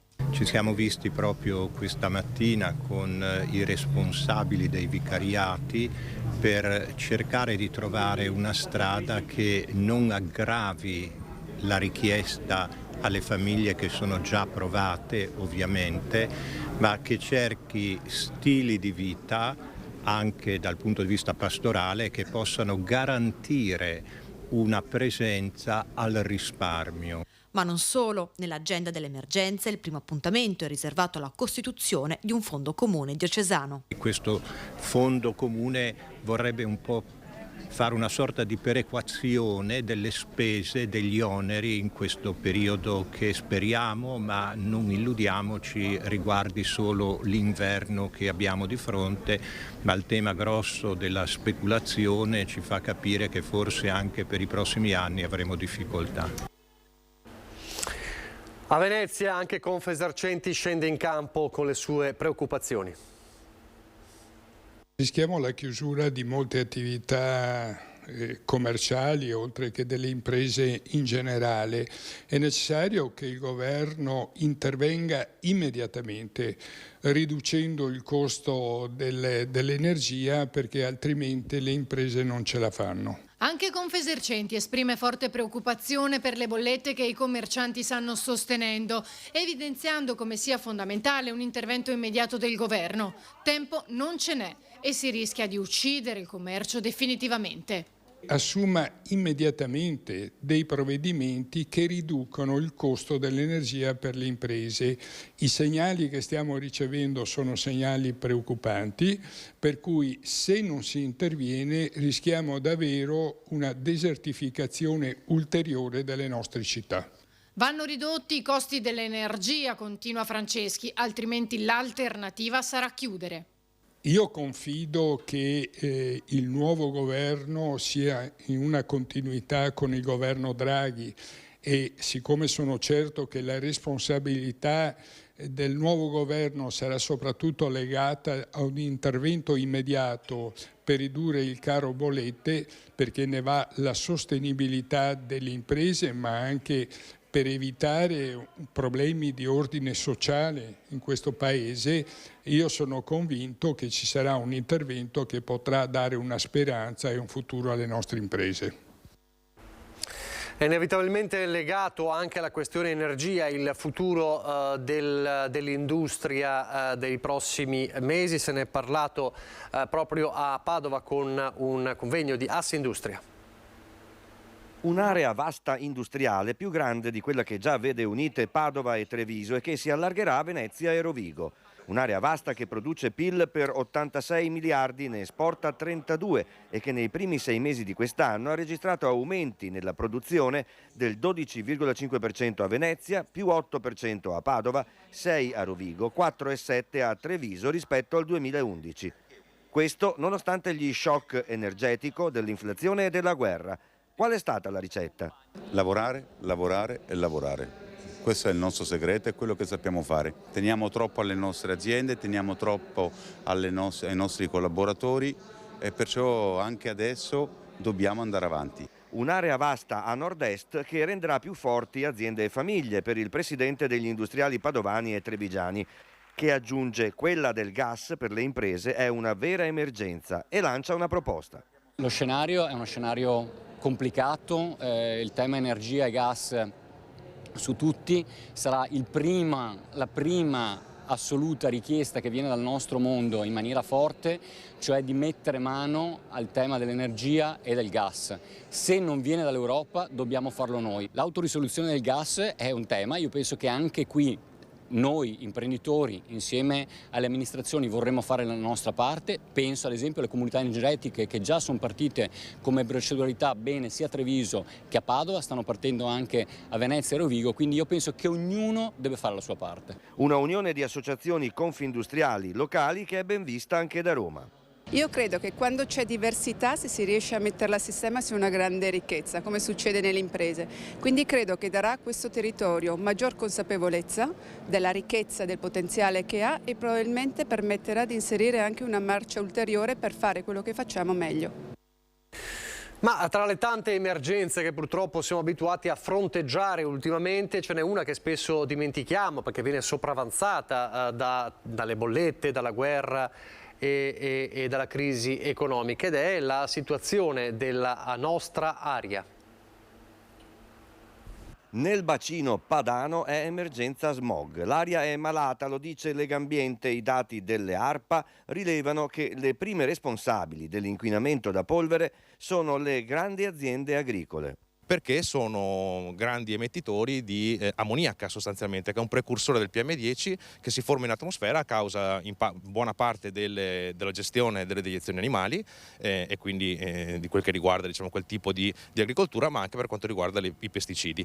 Il futuro governo e le regioni mettano la qualità dell'aria tra le priorità, è l'appello di Legambiente. I livelli di sostanze inquinanti misurati nei capoluoghi del nord Italia hanno superato di molto i valori consigliati dall'Organizzazione Mondiale della Sanità. In questo periodo inizia a esserci una crisi dal punto di vista dell'accensione dei riscaldamenti, anche se l'abbiamo ritardata, ma tra poco avremo anche quel problema. Aumenta il traffico dopo l'estate e nel periodo invernale, lo sappiamo bene, il particolato tende a ristagnare in atmosfera e poi ce lo respiriamo. Occorrono per esempio risorse per rendere il trasporto pubblico locale competitivo con la mobilità automobilistica. Legambiente lo va dicendo da decenni, invece accade il contrario. Che sta succedendo al trasporto pubblico locale? Beh, il trasporto pubblico locale gode sempre dei medesimi bassissimi, pochissimi finanziamenti da parte dello Stato, per cui le risorse non sono aumentate in questi anni, quindi lo Stato deve intervenire, oltre che noi ci auguriamo anche la Regione con risorse aggiuntive per dare una mano in una fase di criticità. Cambiamo argomento. Il governo Draghi, ormai dimissionario, ormai che sta in uscita, diciamo, dalla sua attività, ha però stanziato negli ultimi tempi fondi per risarcire gli internati nei lager tedeschi. E in Veneto sono partite le prime cause. Uno studio legale del Vicentino ne ha raccolte 45 da depositare in tribunale. C'era una volta la guerra e purtroppo c'è anche oggi. Qualcuno nel 2022 evoca un conflitto nucleare quando ancora bruciano le ferite di 80 anni fa. Sono già 45 le cause civili, 34 di famiglie venete, depositate in tribunale, con cui si chiede di risarcire i prigionieri e i discendenti degli internati nei lager nazisti. Del dossier se ne sta occupando l'avvocato Francesco Lanaro, sindaco di Cornedo Vicentino. In questi giorni, unitamente ai colleghi di studio Franco Lovato, Lara Dal Medico e Stefania Maule, abbiamo depositato in Italia ben 45 cause civili per accedere a un fondo di risarcimento danni nei confronti di coloro che hanno subito crimini contro la propria persona durante la Seconda Guerra Mondiale. 45 gli atti notificati alla Germania e all'Italia. In realtà non sarà la Germania a risarcire le famiglie degli internati nei lager tedeschi, sarà invece l'Italia, con un fondo da 54 milioni di euro, inserito in un decreto del governo Draghi nel marzo del 2022. Dal punto di vista morale è sicuramente, anche se siamo arrivati dopo 77 anni, 78 al risarcimento, è un riscatto morale da parte del nostro Paese. certamente lascia un po' l'amaro in bocca che questi soldi non arrivino dalla Germania. Torniamo a Padova, a parcheggiare più facilmente grazie ai sensori in grado di avvertire attraverso un'app dove ci sono posti auto liberi in centro storico, una sperimentazione partita in queste ore, anzi presentata in queste ore a Padova. Trovare parcheggio sarà più facile a Padova grazie a 1600 nuovi sensori e una app in grado di fornire indicazioni in tempo reale sulla disponibilità di posti auto. APS Holding, in collaborazione con Parchit e Municipia SpA, ha ampliato la digitalizzazione dei servizi di sosta, posizionando nuovi sensori in grado di rilevare lo stato di occupazione degli stalli in centro storico a Padova. L'utente, grazie ad un'app scaricata nel telefono che si chiama Easy Padova, potrà verificare velocemente dove ci sono parcheggi liberi. Attraverso la nostra app, che è Easy Padova, dove avranno la possibilità di pagare la sosta sia in struttura che nelle strisce blu, ma soprattutto grazie all'inserimento di questa sensoristica fornita appunto dal gruppo costituito da Municipia e da Parchit, potranno avere in tempo reale lo stato di occupazione degli stalli e soprattutto ed anche la possibilità di raggiungere la località di loro destinazione. Un servizio che avrà benefici anche dal punto di vista ambientale, risparmiando molti giri in auto e indirizzando le persone direttamente nel parcheggio più vicino, evitando di attraversare più volte la città, rilasciando smog nell'aria. Questo vuol dire che uno guardando l'app sa dove potrà trovare il parcheggio, potrà andare direttamente cliccando su quel parcheggio su Google Maps che lo indirizzerà nel tempo più breve su questo parcheggio. Con l'app si potrà anche pagare il parcheggio e eventualmente, se si sta più tempo del previsto, anche allungare la sosta senza dover tornare al parcometro. Ancora a Padova, lo scorso mese di aprile sono state avviate le indagini archeologiche preliminari alla realizzazione della nuova pediatria. I primi risultati delle indagini stanno aggiungendo dati significativi relativamente alla conoscenza di questo settore della città antica. Riemerge il passato dell'antica Padova dal sottosuolo del cantiere della pediatria. La soprintendenza ha reso noti i primi risultati delle indagini archeologiche iniziate la scorsa primavera. Nelle zone esterne, dove un tempo si ergeva la palazzina di pneumologia, si stanno riscontrando manufatti di maggiore integrità. Il primo dato da evidenziare è che non si è in presenza di sepolture, a parte un'unica inumazione infantile individuata in un punto marginale del cantiere e di epoca presumibilmente tardo-romana. È stata accertata poi la presenza in epoca antica di un corso d'acqua sulla sponda meridionale del fiume, già ridotto di portata o addirittura interrato in età romana. È stata trovata una strada. Ai lati resti di strutture murarie, molto probabilmente edifici produttivi per attività che necessitavano l'uso del fuoco. Scoperti resti anche di un edificio di ampie dimensioni a pianta quadrangolare, suddiviso in vani con massiccia presenza di prodotti di combustione. Le ricerche proseguiranno anche con i droni. I reperti mobili verranno, come da prassi, classificati e studiati per ottenere una puntuale datazione del sito. Ieri ad Asiago, nei pressi del Monte Zebbio, ha preso avvio il rimboschimento del bosco degli 800 anni dell'Università di Padova. 5.000 piante di conifere e latifoglie in un territorio dove la tempesta Vaia ha duramente colpito. Oggi ad Asiago, nei pressi del Monte Zebbio, ha preso avvio il rimboschimento del bosco degli 800 anni dell'Università di Padova. Il progetto, che si inserisce proprio nell'ambito delle celebrazioni previste per gli 800 anni dell'Ateneo, ha come obiettivo quello di far rinascere la superficie forestale di un'area di 8 ettari andata completamente distrutta da Vaia e localizzata nei pressi della Croce di Sant'Antonio. Alla cerimonia di piantumazione era presente anche la rettrice Daniela Mapelli. Abbiamo concesso all'Università questi 8 ettari di area boschiva e su ogni ettaro verranno piantate 2000 piantine dell'altezza di circa 30-40 centimetri. È un segnale importante che guarda avanti nella logica di intervenire nel dissesto creato da questo ciclone che ha fortemente condizionato i nostri boschi. Adesso le previsioni del tempo, qualche istante di pubblicità e poi in diretta siamo a ridosso della nostra parte politica, per cui torneremo a parlare della notizia con cui abbiamo aperto, e cioè l'elezione a Presidente della Camera del Veronese Lorenzo Fontana, le varie reazioni che ci sono state, che ci sono in questi minuti, cosa sta accadendo insomma a Roma, ma poi anche cosa accade in Veneto. A fra poco, intanto il meteo.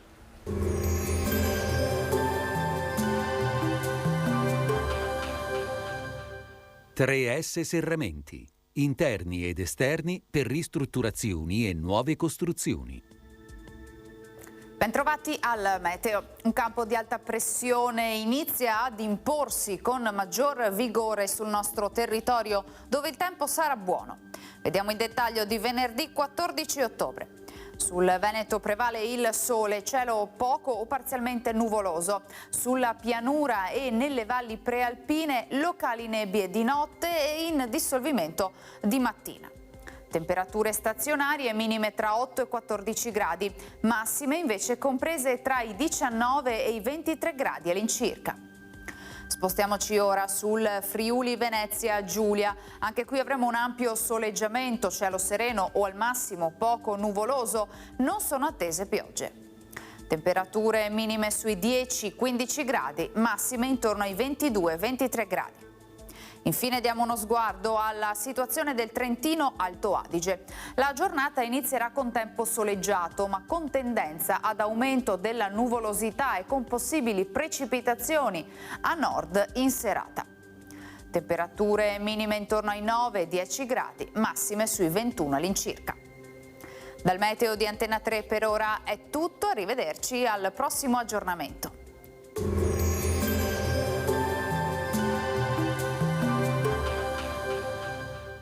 S Serramenti, interni ed esterni per ristrutturazioni e nuove costruzioni.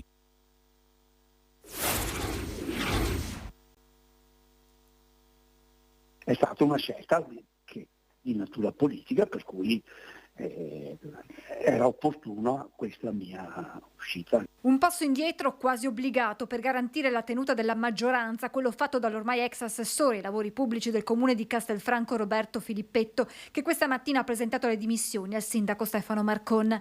Esagerato parlare di mio sacrificio, sottolinea lo stesso Filippetto, la cui decisione è maturata dopo la fuoriuscita dal gruppo della Lega di 3 consiglieri e le voci di possibili ulteriori passaggi ad altri gruppi, situazione che avrebbe potuto mettere numericamente in difficoltà la maggioranza. Un malessere quello manifestato da alcuni consiglieri legato proprio alla figura di Filippetto. Si era creata una situazione all'interno della maggioranza per il quale la mia presenza avrebbe messo in crisi la tenuta dell'intera maggioranza, nella speranza che ci sia una ripresa di quella che è l'attività amministrativa, e abbiamo deciso insieme col sindaco di fare questo. Prendo atto con dispiacere delle dimissioni dell'assessore Filippetto, spiace che alcune posizioni personali abbiano preso il sopravvento su quelle politico-amministrative e credo che sia sotto gli occhi di tutti che nel nostro territorio siano state realizzate diverse opere che si attendevano da tempo. Questo grazie al lavoro dell'assessore e alla sua professionalità. Continuerò ad avvalermi del suo supporto in ambito provinciale, lo ringrazio pubblicamente per la sua collaborazione, a breve provvederò con un rimpasto di giunta comunale. Le dichiarazioni a caldo del primo cittadino Stefano Marcon. Questa è dunque la situazione della crisi all'interno della maggioranza di Castelfranco e quindi la questione un po' interna alla Lega, che poi si allarga su un altro fronte, quello dell'autonomia cosiddetta soft. Le telefonate che ho ricevuto oggi e chi mi ha incontrato oggi dopo aver visto e aver sentito queste dichiarazioni dice: scusa, ma cosa andiamo a fare a Roma? Per Fabrizio Boron, uno dei fustigatori veneti della Lega cosiddetta romana, la cosa somiglia a un'equazione matematica. Se il 25 settembre il Carroccio ha preso uno schiaffo epocale in Veneto è anche perché le istanze del territorio sono andate a vuoto. Le parole di Massimo Bitonci 2 sere fa a Focus, tema autonomia e 23 materie, continuano a far discutere animatamente nel Veneto leghista già ferito. Nel momento in cui chiedi 23 materie, in un anno è difficile. Se noi partiamo invece da una legge quadro, che è la cornice, no? Una legge quadro, e dopo si fanno i decreti attuativi, magari si porta a casa più velocemente, si inizia. Mi sembra incredibile, perché far passare 4 anni e mezzo e non portare a casa nessun risultato e poi venire fuori con il fatto ma sai, 23 materie erano troppo e il percorso burocratico troppo lungo, forse chiederne meno sarebbe stato più facile portarla a casa. Mi sembra la giustificazione di chi non ha portato a casa nessun obiettivo. A questo punto mi chiedo perché abbiamo chiesto le 23 materie. Abbiamo chieste perché sono stabilite dagli articoli 116 e 117 della Costituzione le 23 materie. Mentre gli alleati di governo fissano già i paletti per il futuro. Valutiamo le 23 materie, non deve essere una questione a prioristica, deve essere conviene o non conviene ai cittadini portare in capo alla regione la legislazione di quella materia, sì, no, a quel punto si farà, se non è così si lascia dov'è. Allora, questo è il dibattito sull'autonomia che affronteremo anche tra poco con i nostri ospiti politici che si stanno per collegare, ma ovviamente partiremo con loro anche dalla notizia di poco fa, l'ufficialità della elezione di Lorenzo Fontana a Presidente della Camera, il veronese Lorenzo Fontana, che nel suo discorso, abbiamo seguito qualche passaggio del suo discorso, ha elogiato il Papa, ha parlato anche di diritti. Come sapete, insomma, c'è anche molte critiche per le sue posizioni definite omofobe, anche per le sue posizioni pro Putin. Dice Fontana che il paese è multiforme, l'Italia è multiforme, non deve omologarsi. Il Papa, riferimento spirituale degli italiani, ha anche ringraziato la figura di Umberto Bossi, dice senza il quale la mia avventura nella Lega non sarebbe nemmeno iniziata, e appunto c'è appunto questo discorso che è stato improntato anche sulla questione dei diritti dei più fragili.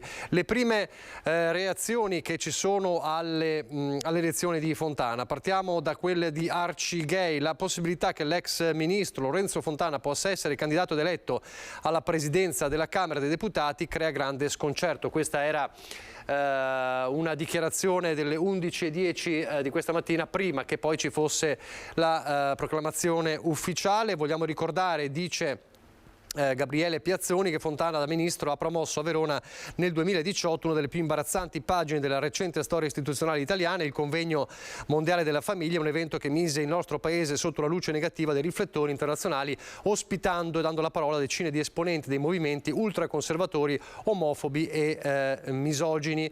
Questo la dichiarazione di Arcigay su Fontana poco prima che poi ci fosse la proclamazione ufficiale.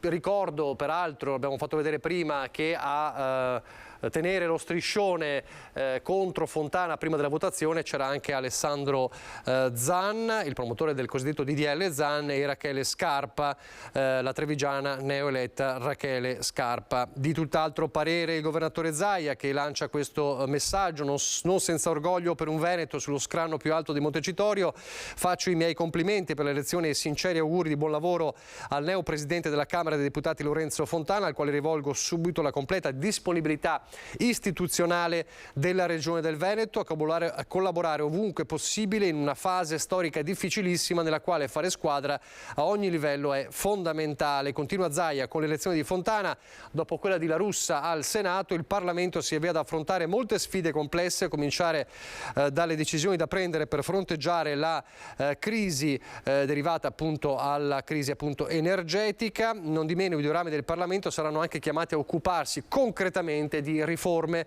tra le quali quelle dell'autonomia ci sta particolarmente a cuore. Così Zaia su Fontana. Altre reazioni: il commento di Luigi Brugnaro, sindaco di Venezia e leader di Coraggio Italia. Dice Brugnaro: congratulazioni al neo presidente della Camera dei Deputati Lorenzo Fontana, un veneto alla guida di Montecitorio, con l'esperienza maturata in campo politico e istituzionale saprà ricoprire questo incarico con impegno e competenza. Buon lavoro. Questo è Luigi Brugnaro su Twitter. E poi ci sono altre reazioni invece di tutt'altro tenore, simili a quelle di Arcigay.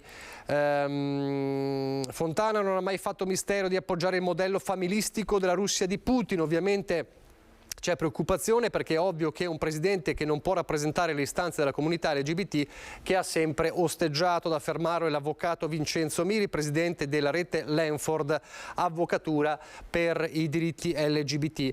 Il neo presidente della Camera ha sempre rivendicato, aggiunge, idee ultraconservatrici e ha osteggiato in più occasioni delle battaglie di rivendicazioni importanti come il matrimonio tra gay e addirittura si era opposto alla unione civile, la famosa propaganda gender nelle scuole che non esiste. È stato promotore del congresso della famiglia di Verona, è un presidente che non ha mai favorito la comunità LGBT, ma anzi ha delle posizioni del tutto contrarie a quelle che noi portiamo avanti. Così la rete Lanford, l'avvocatura della comunità LGBT. Quindi ci sono diverse e contrastanti le reazioni all'elezione di Fontana. Ancora siamo disgustati dall'elezione di Fontana perché è sempre stato contro la nostra comunità. Noi siamo preoccupati di questa elezione. Il Circolo Cultura Omosessuale Mario Mieli, il presidente Mario Colamarino. Bisogna vedere che cosa succederà nelle prossime settimane, quale governo faranno, ma siamo pronti a scendere in piazza e a fare le barricate se vedremo che saremo attaccati per l'ennesima volta. Quindi diverse e contrastanti le reazioni alla elezione di Lorenzo Fontana, che ricordo è stato eletto presidente della Camera con 222 voti. Dice Repubblica, mancano 15 voti del centro-destra. Come sapete, quanto accaduto ieri con l'elezione di Ignazio La Russa, con Forza Italia che di fatto non ha votato per La Russa, in questo caso invece già stamattina Tajani cercava di tranquillizzare tutti che Forza Italia appunto avrebbe eletto Fontana, però a quanto pare mancherebbero 15 voti del centro-destra. Allora vedo già collegati, così possiamo iniziare e partire da qui in attesa degli altri due ospiti. Vedo collegati Giovanni Zorzi, segretario provinciale del Partito Democratico di Treviso. Buongiorno Zorzi. Buongiorno, grazie per l'invito. Buongiorno a tutti. E Erika Valdin, Movimento 5 Stelle in Consiglio regionale, buongiorno. Buongiorno a voi, grazie dell'invito. Stiamo aspettando Nicola Finco, Lega, e Fabio Crea, Fratelli d'Italia. Allora, Zorzi ha parlato di un'Italia che non deve omologarsi, di un'Italia che è multiforme, ha parlato anche di salvaguardare i diritti dei più fragili. Come le è sembrato, se lo ha visto, il discorso di Fontana? Il discorso di Fontana è direi il classico discorso di insediamento, quindi molto, con parole molto di circostanza, come richiede anche la sede istituzionale, insomma il momento istituzionale in cui Fontana ha fatto questo discorso, quindi non andrei tanto a analizzarlo nei dettagli. Non mi sembra che ci siano elementi particolarmente rilevanti, ecco, riguardo a queste parole. Rimane il fatto che con Fontana oggi e La Russa ieri, diciamo che la destra ha mostrato il vero volto, al di là di quelle che potevano essere le rassicurazioni di una Giorgia Meloni che si sta inventando moderata. La Russa sappiamo chi è, il suo passato non lo rinnega, anzi molto spesso tende anche a farne motivo di orgoglio, e Fontana è un conservatore oltranzista con posizioni anche dal punto di vista dei rapporti internazionali particolarmente ambigui, quindi la destra si è mostrata col suo vero volto, insomma, oggi. Questo è il dato politico. Valdin. Sì, concordo anch'io con il collega Zorzi. E devo dire anche che è stata una pagina particolarmente poco idilliaca di questo nuovo governo, questa nuova maggioranza che si presta appunto a governare il paese. Hanno fatto credere di essere un unico centrodestra unito in tutta la campagna elettorale, quindi di non avere nessun tipo di screzio al loro interno tra le diverse compagini, tra Lega, Forza Italia, Fratelli d'Italia, e abbiamo scoperto invece un altro mondo, un mondo in cui appunto c'è una lotta per il potere, una lotta per le poltrone e delle nomine che evidentemente a più di qualcuno non sono piaciute. Qualcuno si è astenuto, altri non hanno votato, altri invece danno la colpa ad altri di aver votato e altri no, insomma. una grande buffonata che abbiamo visto in queste ore, e devo dire che abbiamo bisogno di altro in questo paese, abbiamo bisogno di un governo vero che affronti l'emergenza climatica e che porti avanti anche temi che per alcuni importanti, come i temi dei diritti civili. Credo che ci sia un problema con il collegamento di Erika Baldin. Allora chiedo alla Baldin, se mi sente, di ricollegarsi, così riusciamo ad andare fluidi. Nel frattempo però si è collegato, ci raggiungerà fra poco Fabio Crea, si è collegato Nicola Finco. Buongiorno. Buongiorno a tutti e grazie per l'invito. Allora, dice Zorzi, dice anche Baldini, insomma il vero volto del centrodestra, della destra, insomma è questo, è quello di La Russa, è quello di Fontana. Lei cosa dice? Dopo parliamo di quello che è successo ieri, perché insomma quello che è successo ieri va analizzato, però ecco, la figura di Fontana sta creando dibattito nonostante appunto un discorso, come diceva anche Zorzi, insomma molto istituzionale e come dire trasversale. Cosa dice lei?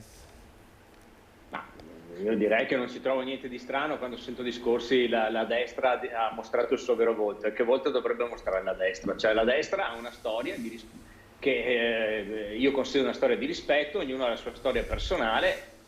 Sono due persone, ovviamente La Russa di lunga esperienza, Lorenzo Fontana io lo conosco da 20 anni, è un ragazzo che si è fatto da solo perché ha iniziato la sua carriera in comune a Verona, poi è diventato europarlamentare nel 2009 per poi ovviamente fare il ministro, il vicepresidente della Camera e oggi rappresenta la terza carica dello Stato. E penso che siamo all'interno ancora di una democrazia dove ognuno può dire quello che pensa in totale libertà senza ledere i diritti di nessuno, quindi non so quale faccia dovrebbe mostrare la destra. Cioè io penso che abbiamo tutti noi una storia che può essere di destra o di sinistra, ognuno va orgoglioso dei propri ideali, quindi ovviamente è stato eletto un governo di centrodestra ed è giusto che due esponenti di centrodestra rappresentino le due più alte cariche dello Stato. Dopo abbiamo avuto anche la Boldrini, presidente della Camera, che non è che era proprio il massimo, nel senso non è che rappresentava proprio i miei valori, però l'ho rispettato in quanto presidente della Camera. Quindi anche tutti i processi che si stanno facendo a Fontana in queste ore sono veramente una cosa assurda. Cioè, voglio dire,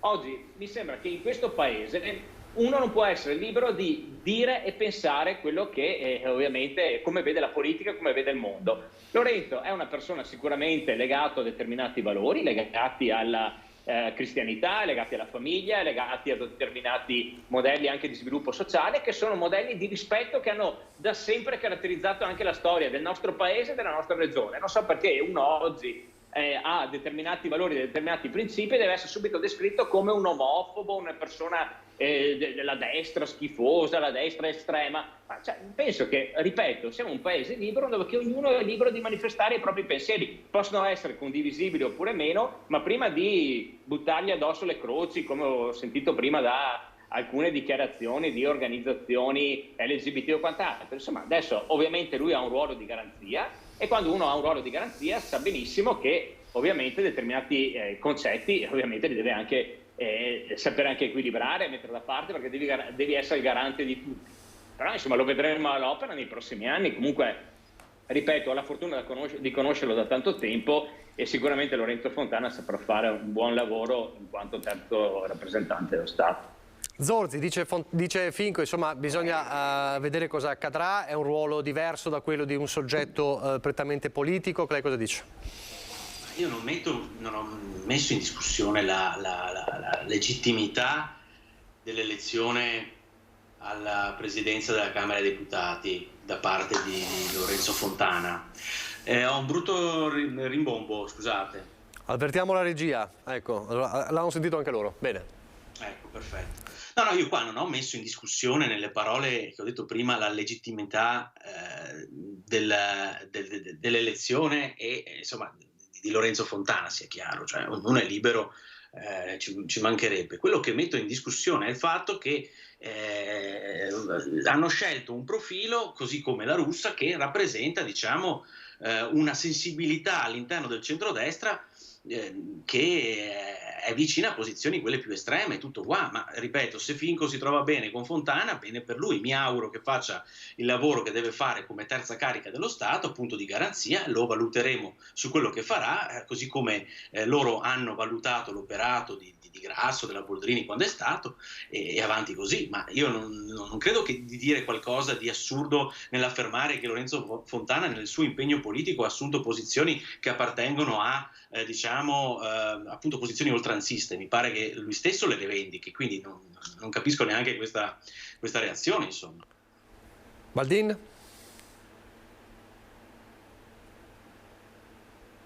Scusate, non so fino a che punto avete sentito l'intervento mio precedente. Comunque, per ribadire, chiaramente è una figura, il Presidente della Camera, che deve essere di garanzia ed equidistante, almeno ce l'auguriamo, collega Finco. Questo dovrebbe essere un Presidente della Camera, giustamente. Però non si può tacere riguardo ad alcune esternazioni che abbiamo visto tutti, immagino, in passato, e mi riferisco soprattutto a quando si parla, e lo abbiamo sentito anche da noi in Consiglio regionale molto spesso, parlare di famiglia tradizionale, come se esistesse un unico canone riconosciuto e legittimo di famiglia, ma altre invece no. E io riguardo proprio a quelli che sono i diritti ormai acquisiti, dati per acquisiti, però ancora minacciati da alcuni, credo che su questo non si possa andare oltre. Bisogna essere fermi e saldi a rivendicare certe conquiste fatte dal mondo delle donne, dal mondo degli omosessuali, e anche per ribadire che non ci sono discriminazioni, ci possono essere discriminazioni o fatte differenze tra famiglie, perché la famiglia, si dice spesso, è dove c'è amore. Se due persone si amano è giusto che stiano assieme e che non siano perseguitate per questo, o che sia fatto in modo di rendere la loro unione meno riconosciuta e soprattutto anche definita non tradizionale. Anche questo termine non va assolutamente bene. Bisogna cambiare anche la terminologia che viene usata nel nostro lessico quotidiano. Quindi mi auspico che Fontana, ormai Presidente, abbia in qualche modo la capacità di rivedere le proprie opinioni, le proprie intenzioni, e credo appunto sia assolutamente opportuno che lo faccia in brevissimo periodo. Ci sta raggiungendo anche Fabio Crea, lo vedo nella preview, appena è pronto, magari quando si siede, se si siede meglio forse, eccolo qua, perfetto. Allora, buongiorno a Fabio Crea, Fratelli d'Italia. Mi sente? Buongiorno. Eccoci qua. Sì, allora, sì, stavamo un attimo discutendo delle varie reazioni alla elezione di Lorenzo Fontana, Presidente della Camera, che insomma ha suscitato qualche reazione. Lei cosa dice?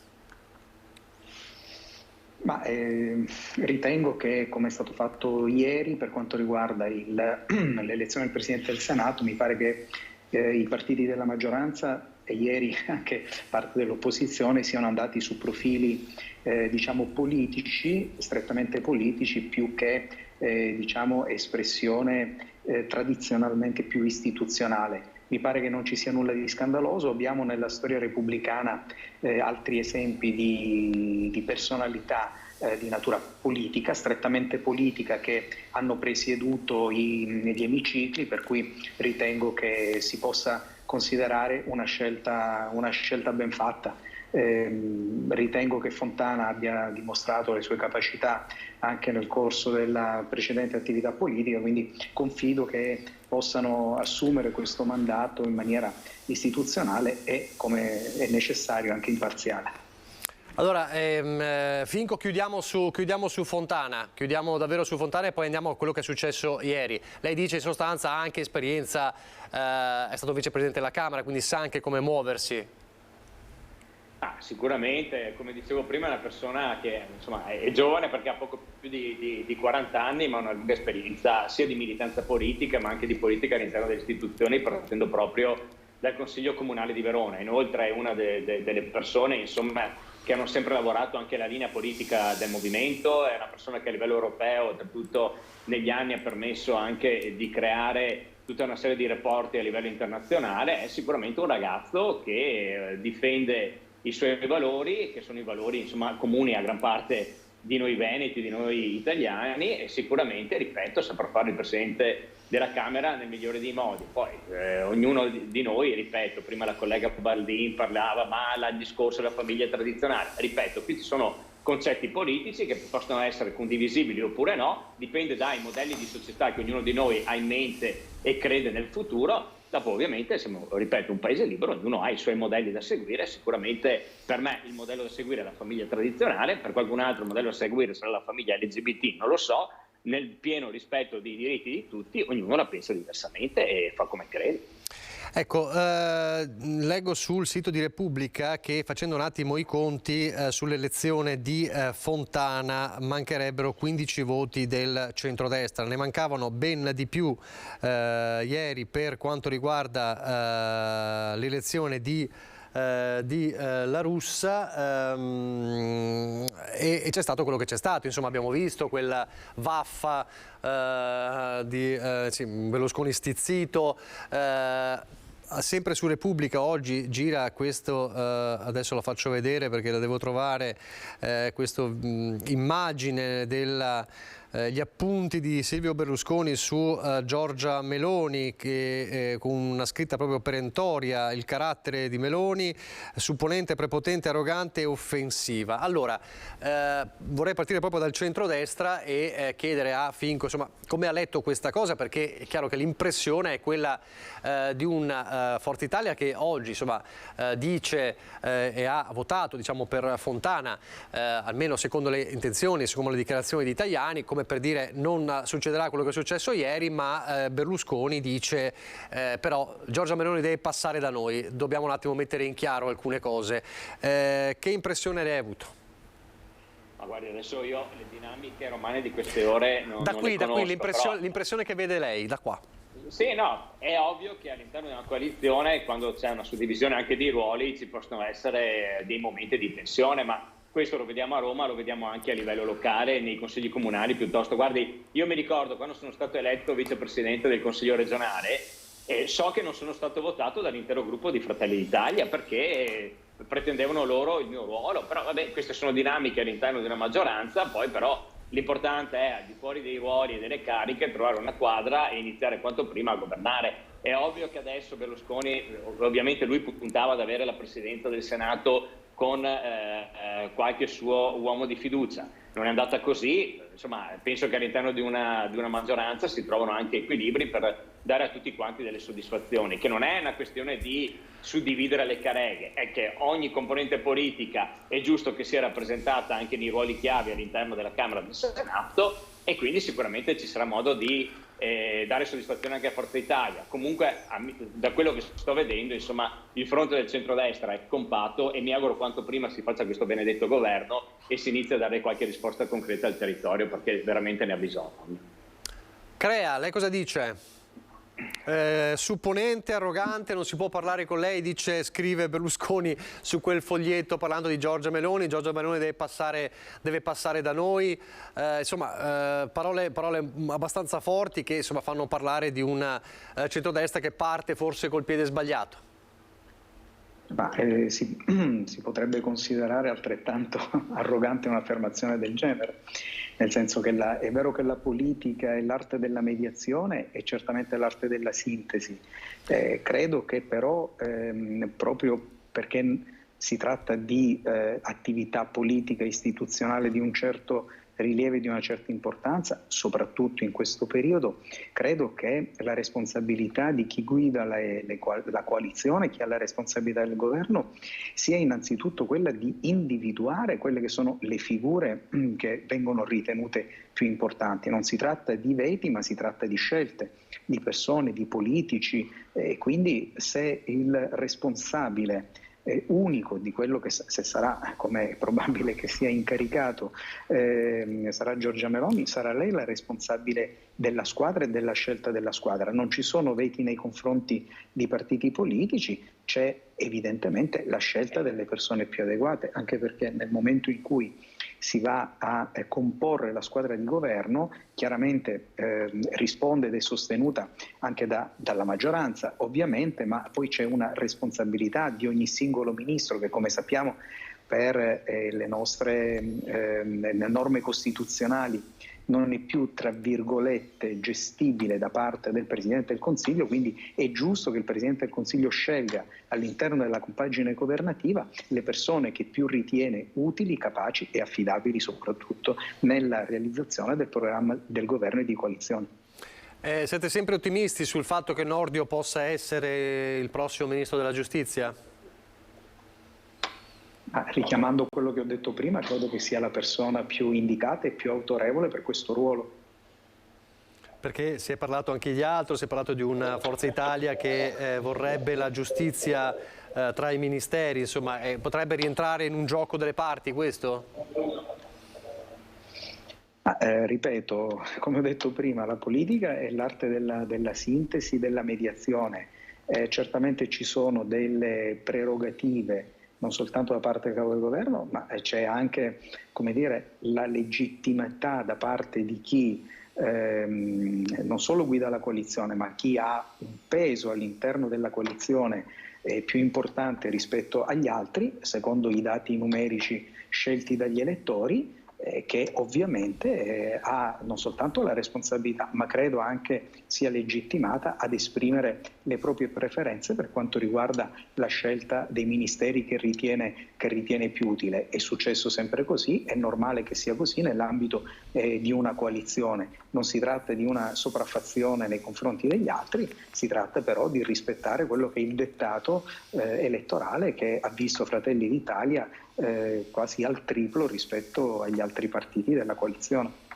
Adesso arrivo anche da PD e 5 Stelle, però volevo un attimo restare sul centrodestra. Finco, ritiene possibile che ci possa essere davvero una Forza Italia che per le consultazioni va da sola, diciamo, al Quirinale, oppure è una frattura che si ricompone, e se sì, cosa potrebbe significare?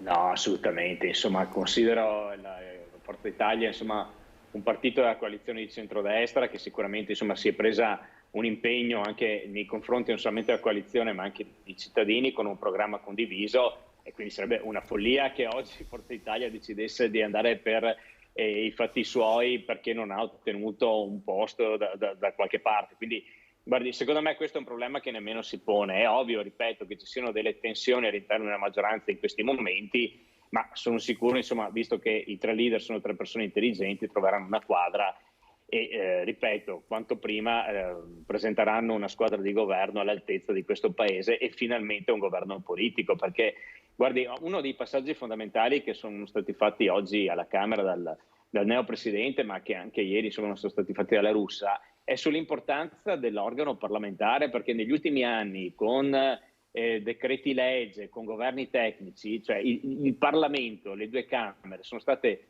parecchio svilite del ruolo che hanno, no? Il ruolo legislativo, perché insomma con l'emergenza sono sempre andati avanti attraverso i decreti legge e quindi di conseguenza il Parlamento ha portato avanti ben poche iniziative da un punto di vista politico. Quindi mi auguro veramente si apra anche una stagione di riforme, di dibattito d'aula e ovviamente un governo politico che si prenderà anche le responsabilità delle scelte che farà. Zorzi, che lettura dà di quello che è accaduto ieri? Ma guardi, a me non disturba il fatto che continua a avere lei. Scusate. Adesso cerchiamo di mettere a posto. Sì. A me non disturba, perfetto, a me non disturba il fatto che ci siano queste trattative per arrivare a una quadra nella composizione del governo, nella distribuzione dei posti nelle istituzioni, insomma è una dinamica che abbiamo visto in passato quando si tratta di affrontare l'inizio di una legislatura con una coalizione, quindi non mi disturba questo. Mi disturba il fatto che abbiamo una coalizione, lo sentiamo anche dalle parole di Finco, dell'avvocato Crea, una coalizione che in questi mesi di campagna elettorale ha continuato a dire agli italiani che loro sono assolutamente compatti, sono pronti a differenza nostra che effettivamente, e su questo mi permetto insomma di dare loro ragione, ci siamo presentati frammentati e purtroppo, questa è una parentesi che poi vado a chiudere, si vede anche in queste prime battute di legislatura. Detto questo, loro si sono presentati, gli italiani, come compatti, uniti, un'unica grande falange, e adesso si vanno a incartare proprio all'inizio con le nomine per le elezioni dei due presidenti delle due Camere, con quello che stiamo vivendo tramite le cronache riguardo alla difficoltosa attività di Giorgia Meloni nel comporre, nel riempire le caselle da presentare poi all'attenzione del presidente Mattarella. Insomma, mi sembra di capire che qui abbiamo una coalizione che è tale, ma l'abbiamo visto anche intravisto in campagna elettorale, solo sulla carta. Nella sostanza mi sembra che addirittura su questioni, e qui mi dispiace per gli amici di Forza Italia, ma su questioni di posti, perché mi pare di capire che ruoti tutto attorno a questioni di posti e nella fattispecie ad alcune figure molto legate a Berlusconi, si stiano incartando, quando in realtà, dico, mi dispiace per gli amici di Forza Italia, perché secondo me elementi di contenuto politico su cui avere da ridire nei confronti di quelle che sono le posizioni di Fratelli d'Italia e di Lega ce ne sarebbero, ce ne saranno senz'altro nel corso della legislatura. Però io metto in evidenza insomma questa contraddizione: da una parte una campagna elettorale fatta esclusivamente per dimostrare che loro sono uniti, compatti, e quello che stiamo vedendo, lo spettacolino a cui stiamo assistendo in questi giorni. Baldin,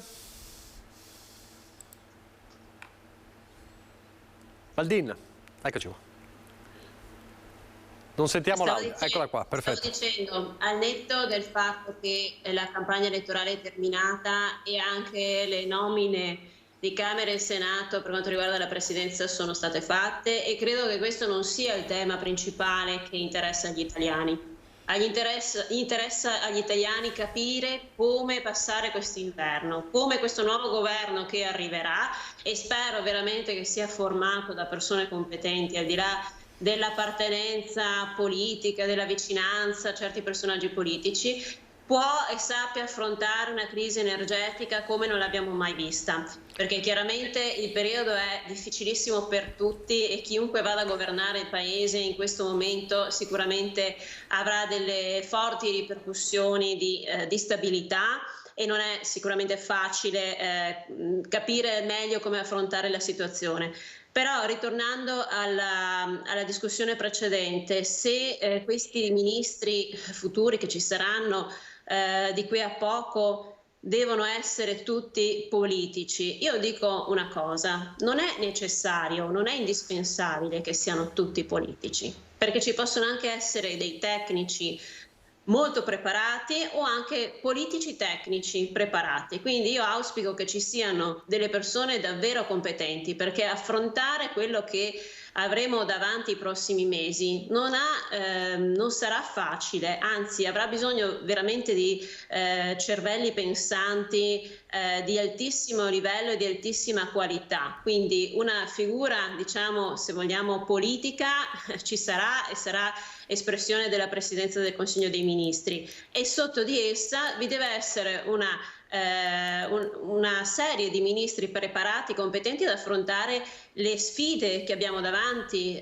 Abbiamo davanti tutto quello che è possibile annoverare tra i rialzi tra le bollette, tra i generi alimentari. Abbiamo alle porte una crisi anche sotto il profilo occupazionale. Oggi sui giornali si parlava di circa 96.000 persone che potrebbero perdere il lavoro, e non stiamo parlando di altre nazioni, stiamo parlando di Italia. Solamente nella provincia del Vicentino abbiamo aziende che stanno ormai già chiudendo e che non sanno se riapriranno tra qualche mese, proprio per gli altissimi costi dell'energia che devono sopportare. Tutto questo fa evidentemente presagire che le cose non potranno andare bene, quindi il grande lavoro che sarà da fare d'ora in poi da Giorgia Meloni insieme alla sua compagine di governo è questo: come affrontare la crisi in atto, la crisi climatica, e affrontare anche il nodo della guerra, perché è vitale per la nostra economia e di quella di tutta l'Europa. Questo è il ruolo della maggioranza. Quale deve essere invece il ruolo dell'opposizione? Qui mi aggancio a quello che ha detto Zorzi prima, insomma, dispiace che anche nelle queste prime battute non ci sia compattezza. Non c'è compattezza, Baldin, perché? Ma siamo andati in campagna elettorale da soli e questo per volontà, a mio avviso, di Letta, del presidente Letta. Nel nuovo congresso poi si vedrà quello che verrà deciso dal Partito Democratico. Io auspico che vi sia una grande opposizione, un'opposizione che faccia la differenza, perché i temi da affrontare sono tanti e più teste si mettono assieme, più si è in grado di passare meglio questa bufera che stiamo vivendo. Da parte del Movimento 5 Stelle mi pare di capire che non ci siano grandi preclusioni a una nuova alleanza, un'alleanza più ampia, un campo progressista, come ha detto a più riprese il Presidente Conte, e quindi insomma la volontà di collaborare c'è tutta, però bisogna vedere dall'altra parte chi si fa avanti e soprattutto quali sono i temi che si vogliono portare. Allora Zorzi, questa è per lei ovviamente. Ma anch'io sono d'accordo sul fatto che serva un'opposizione unita e compatta, perché quello che abbiamo di fronte è il governo più di destra di sempre, della storia repubblicana, e quindi è bene che ci sia un'opposizione in grado di incalzarlo, di metterlo anche davanti a quelle che saranno senz'altro le contraddizioni che esploderanno nel momento in cui, come succede per ogni governo, si troverà ad affrontare delle situazioni come nel nostro caso, situazione straordinaria di difficoltà per le casse dello Stato, per i risparmi delle famiglie, per la capacità di produrre delle imprese, eccetera. Noi dobbiamo essere pronti, insomma, a far emergere queste contraddizioni e tutti i limiti dell'azione di governo. Per farlo in maniera efficace bisogna chiaramente essere insieme, in modo tale da coordinarci, evitando ad esempio quello che è successo ieri, e questo è chiaramente un appello che faccio non solo agli amici del Movimento 5 Stelle ma anche agli amici del Terzo Polo. Io credo che sia veramente importante riuscire a organizzare dall'opposizione in Parlamento quello che può essere una proposta di alternativa a quello che è il governo Meloni. Non dimentichiamoci che per via delle stranezze di questa legge elettorale comunque le forze alternative alla maggioranza di destra rappresentano la maggioranza di destra rappresenta il 44% del paese, e quindi vuol dire che tutto il resto è un campo di alternativa su cui si può lavorare e costruire. Bisogna però cercare di trovare chiaramente il punto di uscita da quella che è stata una situazione di contrasto, di conflittualità nata subito dopo la caduta del governo Draghi. Io mi auguro che si possa in qualche maniera ricostruire un rapporto di collaborazione, perché, ripeto, ne va della tenuta anche del nostro paese, perché un'opposizione sana, in grado di fare il suo lavoro in maniera efficace, chiaramente dà un contributo importante anche alla democrazia. Ma si è fatto un'idea di chi può aver votato ieri la Russa da parte dell'opposizione? Ma ho guardato anch'io, mi sono dilettato anch'io di queste ore. Sì, mi sono dilettato anch'io con la cosiddetta VAR, nel senso che ho visto che sono filmati che dimostrano che alcuni senatori ci sono stati 2 secondi, 3 secondi, altri 10 secondi. Francamente non lo so, mi sembra di capire che proprio perché il voto è segreto sarà particolarmente complesso, almeno nell'immediato, capirlo. Probabilmente in futuro, nel breve periodo, in base anche a quelli che possono essere alcuni atteggiamenti della maggioranza, magari si potrà intuire chi è che ha fornito questo assist incredibile alla maggioranza. Lei sta pensando al Terzo Polo, ve lo dica? No. Io penso a una parte del Terzo Polo, sì, a una parte del Terzo Polo, per intenderci. Io penso che Calenda sia sincero quando ha detto che non avrebbe mai votato un post fascista, quindi, e viste anche appunto le immagini al VAR, sembra che sia così. Mi riferisco ad alcuni senatori comunque di quell'area, dopodiché francamente non posso mettere la mano sul fuoco su nessuno. Certo, allora adesso andiamo in pubblicità, lo dico anche alla regia, torniamo in diretta fra pochissimo, entriamo su un tema in particolare perché Fontana nel suo discorso ha parlato anche di autonomia.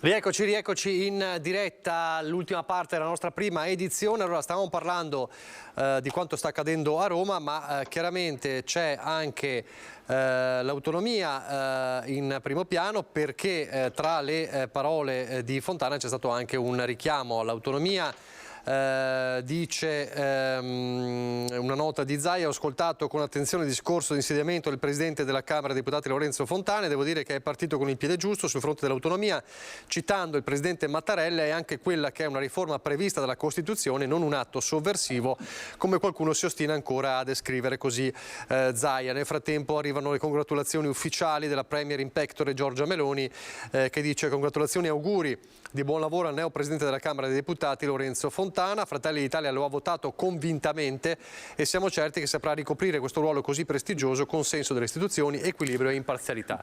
Ma torniamo all'autonomia, che diventa tema di dibattito nel momento in cui in queste ore, in questi giorni, all'interno della Lega c'è questo dibattito, e cioè le parole di Massimo Bitonci 2 sere fa proprio a Focus, nella nostra consorella di Media Nord-Est, nel quale ha fatto capire, insomma, difficile arrivare all'autonomia velocemente con le 23 materie, e quelle delle 23 materie è un tema, insomma, una bandiera che è sempre stata molto importante per la Lega in Veneto, perché era la richiesta del referendum. Stiamo per raggiungere ormai i 5 anni del referendum, e quindi c'è stata una levata di scudi di numerosi esponenti veneti della Lega, come Alberto Villanova, Fabrizio Boron e altri, Roberto Marcato. Allora, Finco, io ripartirei da qui.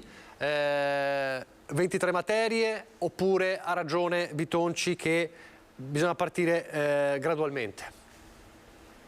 Ma guardi, secondo me più che un litigio al nostro interno è una diversità di vedute. Nel senso, noi stiamo parlando oggi di 23... scusate, ma un ritorno fastidioso. Il giorno dei ritorni. Ecco qua. Mi sentite? Sì, la sentiamo perfettamente. Lei sente? Ecco. Benissimo. Sì, adesso sento bene.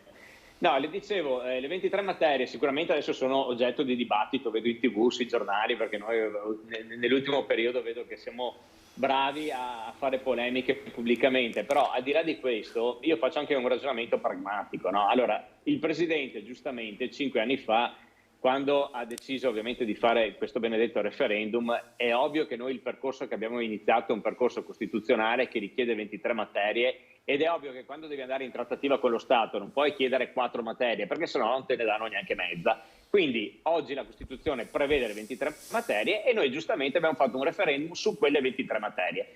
Però oggi io faccio anche un ragionamento pragmatico, cioè nel senso, se per iniziare un percorso di autonomia domani mattina il governo o il ministro che lo rappresenta ci dovesse dire: guardate ragazzi, non 23 materie, ma al momento ve ne diamo 2, 3, 5, io comunque accetterei anche 2, 3 o 5 materie, ma per un ragionamento molto semplice. Uno, perché in questa maniera potremo dare comunque un segnale che un processo di autonomia è iniziato, magari con poche materie, però potremo anche dimostrare che in questa regione ci danno 3 materie. Ebbene, 3 materie potrebbero anche rappresentare a livello nazionale un buon modello di sviluppo, perché se noi dimostriamo che quelle materie che ci danno sappiamo ben gestirle, ben governarle, magari quelle regioni più scettiche, soprattutto le regioni del Mezzogiorno, potrebbero vedere che questa autonomia non è la solita favoletta del nord contro il sud, ma potrebbe veramente rappresentare una vera riforma epocale per questo paese, che forse, insomma, ha bisogno anche di una rivisitazione delle istituzioni, perché, insomma, l'impianto così com'è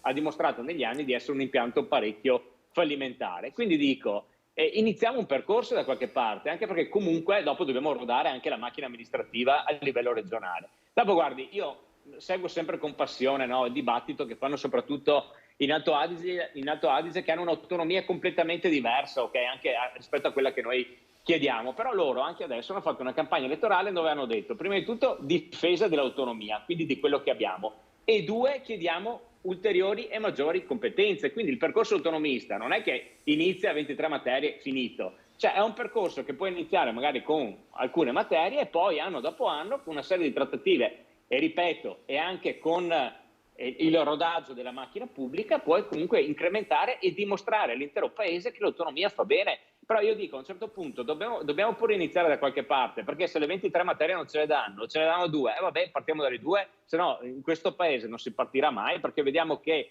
il sistema, non solamente in parte anche politico del centro-sud Italia, ma anche magari una buona parte dell'apparato burocratico centrale è contrario a qualsiasi forma di rivoluzione, di rivisitazione di questo Stato, e quindi, insomma, da qualche parte dico dobbiamo pur partire.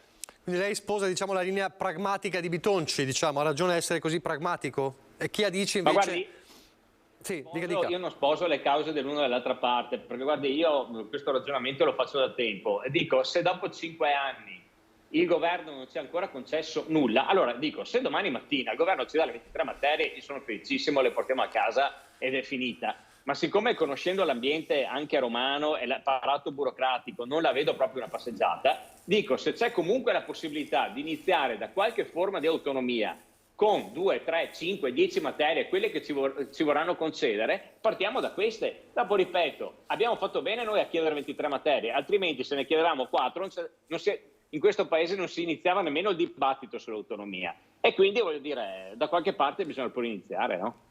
L'ultima cosa e poi passiamo a Crea e poi a Zorzi e a Baldin. A chi invece del suo partito dice che sembra una missione di sconfitta, lei cosa dice? Ah no, missione di sconfitta, cioè io dico bisogna sempre anche essere dopo concreti e realisti. Se c'è la possibilità di iniziare un percorso lo si inizia, cioè in questo paese io non andrei a parlare di vittorie o di sconfitte, ma di trovare le soluzioni migliori per dare risposte ai cittadini. E dopo tutti noi vorremmo tutto e subito, però non sempre è possibile, soprattutto riforme strutturali di questo tipo. Crea. Dopo, adesso bisognerà capire anche chi sarà il nuovo ministro per gli affari regionali, perché in queste ore si fanno diversi nomi. Mi auguro sia uno dei nostri, perché ovviamente ha una sensibilità diversa. Chi vedrebbe bene agli affari regionali? Ma guardi, per esperienza e anche per lunga storia a livello politico, io vedrei bene, ad esempio, Roberto Calderoli. Calderoli. Crea. Condivido quanto detto adesso da Nicola Finco. Calderoli credo che sia la persona migliore per quanto riguarda quel ruolo. Se chiede a me, io sono autonomista convinto, io andrei per tutte le materie. Mi pare che l'attesa sia stata sufficiente per poter chiedere, aspirare e soprattutto pretendere che finalmente si dia corso a quella riforma costituzionale che porti ad autonomia, in uno con quello che è l'altro progetto integrativo costituzionale del presidenzialismo. Credo che oggi più che mai il ruolo delle regioni e dell'autonomia faceva bene Finco a fare riferimento al Trentino Alto Adige, perché quella è la plastica dimostrazione di quanto il progetto autonomista non sia un progetto di non solidarietà, ma sia un progetto di efficienza. Io andrei su tutte le materie, ma andrei convintamente non per cercare di portare a casa il più possibile, ma per cercare di portare a casa tutto quello che è stato votato al referendum. Zorzi, allora, che lettura date di quanto sta accadendo, insomma, di questo dibattito anche all'interno della Lega? Voi che come Partito Democratico avete presentato un progetto, una proposta di autonomia con le 7 materie proprio per arrivare più velocemente nella precedente legislatura. Esatto, quella è la nostra proposta, è una proposta con cui volevamo in qualche maniera contribuire alla discussione in Parlamento, sui lavori in Parlamento per l'approvazione della legge quadro preparata dalla ministra Gelmini sulla base della bozza che era stata già istruita dal ministro Boccia del Partito Democratico. Quindi questo era un nostro contributo che volevamo dare ai lavori del Parlamento prima che cadesse il governo Draghi. Quindi purtroppo una delle conseguenze della chiusura anticipata della precedente legislatura è anche il fatto che si siano interrotti sul più bello. Dico sul più bello perché eravamo, e secondo me se si riprende velocemente, siamo sul punto di portare avanti questo percorso, come ha detto Finco, un percorso costituzionale, quindi va chiaramente affrontato nel rispetto di quelli che sono i termini, i contenuti, i dettami, insomma, della Carta Costituzionale. E nella legge quadro, prima di arrivare dunque alla definizione di 7, 2, 23 materie, quello che è, c'è un obbligo, un onere che sta in capo allo Stato, che è quello di determinare i livelli essenziali delle prestazioni che riguardano i diritti civili e sociali che devono essere garantiti su tutto il territorio dello Stato. La definizione dei cosiddetti LEP precede quella poi di fabbisogno standard e e quindi poi delle risorse da allocare per ciascuna materia. Questo è il percorso ordinato da fare con una legge quadro in Parlamento, che è il luogo che rappresenta gli interessi della nazione.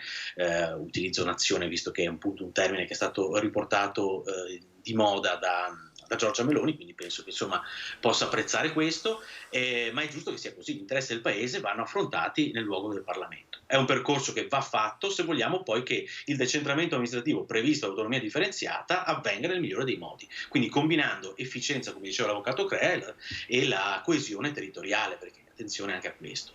Quindi noi siamo a favore naturalmente di portare avanti, spingere l'acceleratore su questo percorso costituzionale.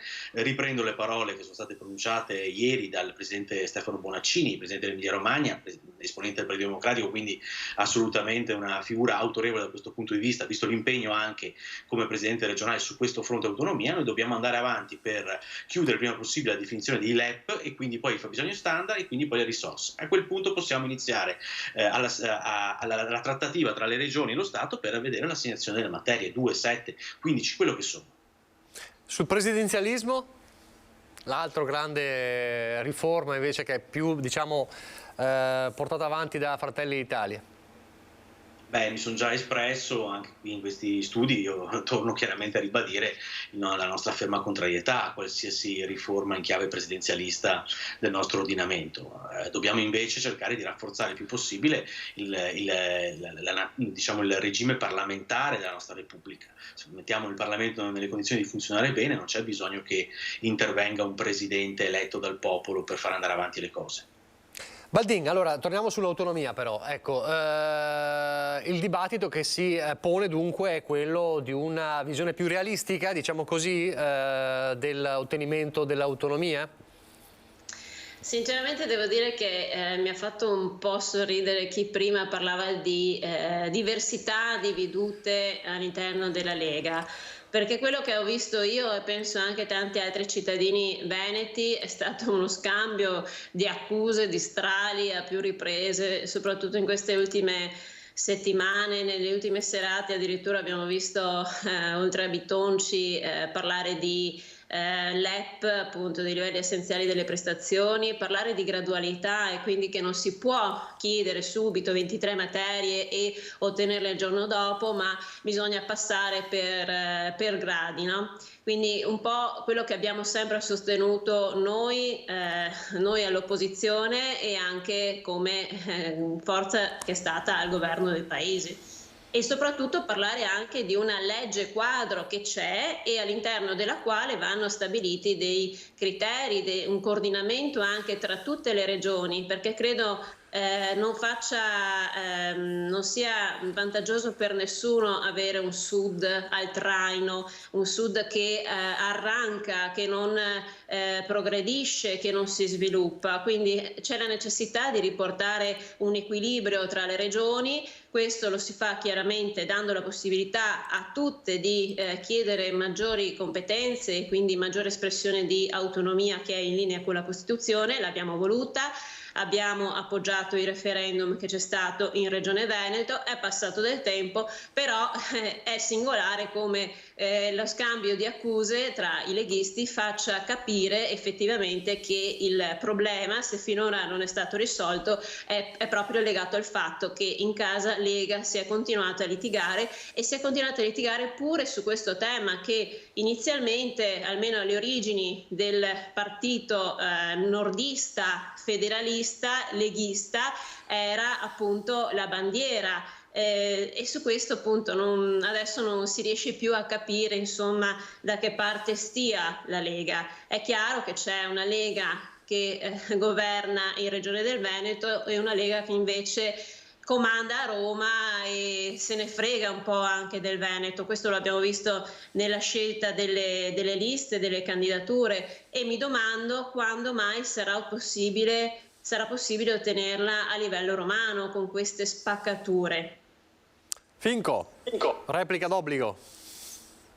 Per sorridere, insomma, l'ultimo intervento della collega Baldin, perché secondo me lei rappresenta nel migliore dei modi il partito del Sud, ok? Oggi il Movimento 5 Stelle è il partito del Meridione, è il partito delle mancette, delle paghette come abbiamo visto grazie a Reddito di Cittadinanza, si sono portati a casa un consenso elettorale importante dovuto solamente alle marchette, e che adesso la Baldin e i 5 Stelle vengono a dire che per colpa della Lega se non si è portata a casa l'autonomia. Io gli consiglierei di andarsi a leggere tutte le dichiarazioni fatte dai suoi ministri, in primis il suo ex ministro Luigi Di Maio, cosa diceva e pensava in merito all'autonomia differenziata, perché è inutile che ci venite a dire che l'autonomia non è arrivata in Veneto perché la Lega non ha voluto, perché se noi andiamo a vedere le dichiarazioni di 5 Stelle non c'è un ministro della Repubblica di 5 Stelle che in questi anni abbia fatto una dichiarazione a favore e a sostegno dell'autonomia, tranne D'Incà perché è Veneto, altrimenti i suoi lo andavano a prendere a casa, se no tutti gli altri avevano linee pro meridione, pro assistenzialismo, pro reddito di cittadinanza. Tanto vediamo quanti soldi buttiamo ogni anno con questo cavolo di reddito di cittadinanza che sta creando solamente problemi. Quindi voglio dire, io accetto tutto, ma che adesso qualcuno scarichi la colpa anche sulla Lega perché l'autonomia non è arrivata, veramente questa mi sembra una follia. Dopo, ripeto, al nostro interno ci può essere un dibattito, e che vuol dire che insomma non è che un partito non può avere un dibattito interno, c'è chi dice 23, chi dice 5,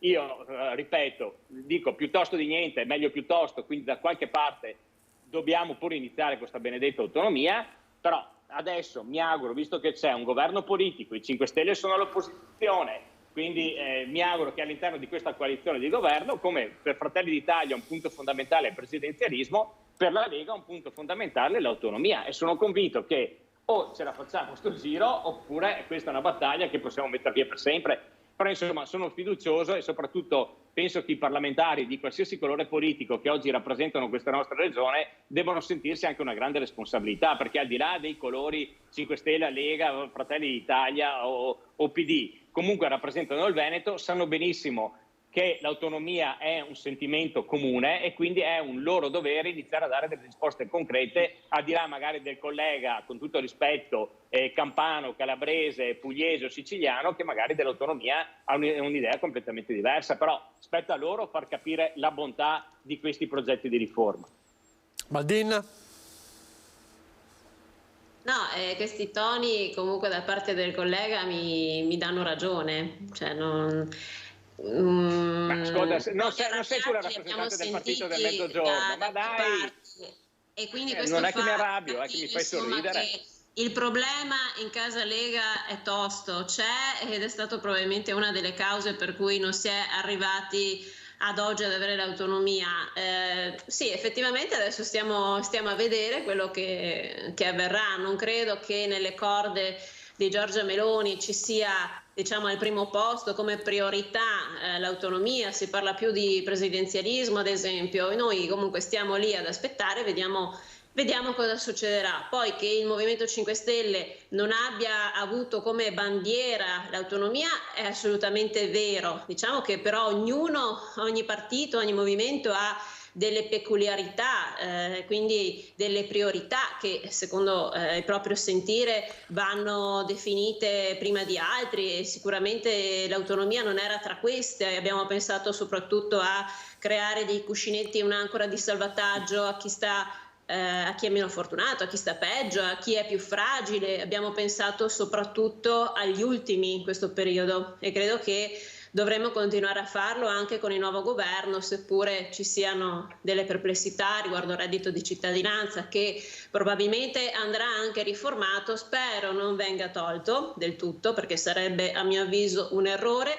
Una riforma ci sta, credo che comunque abbia dato una speranza, insomma una prospettiva di vita e di sopravvivenza a diverse famiglie, anche del Veneto, non lo neghiamo. Da qui però ad addossare le colpe della mancata autonomia, bandiera leghista, al Movimento 5 Stelle ne passa, è assolutamente mistificatorio. Se voleva replicare, se no cambio argomento, Finco.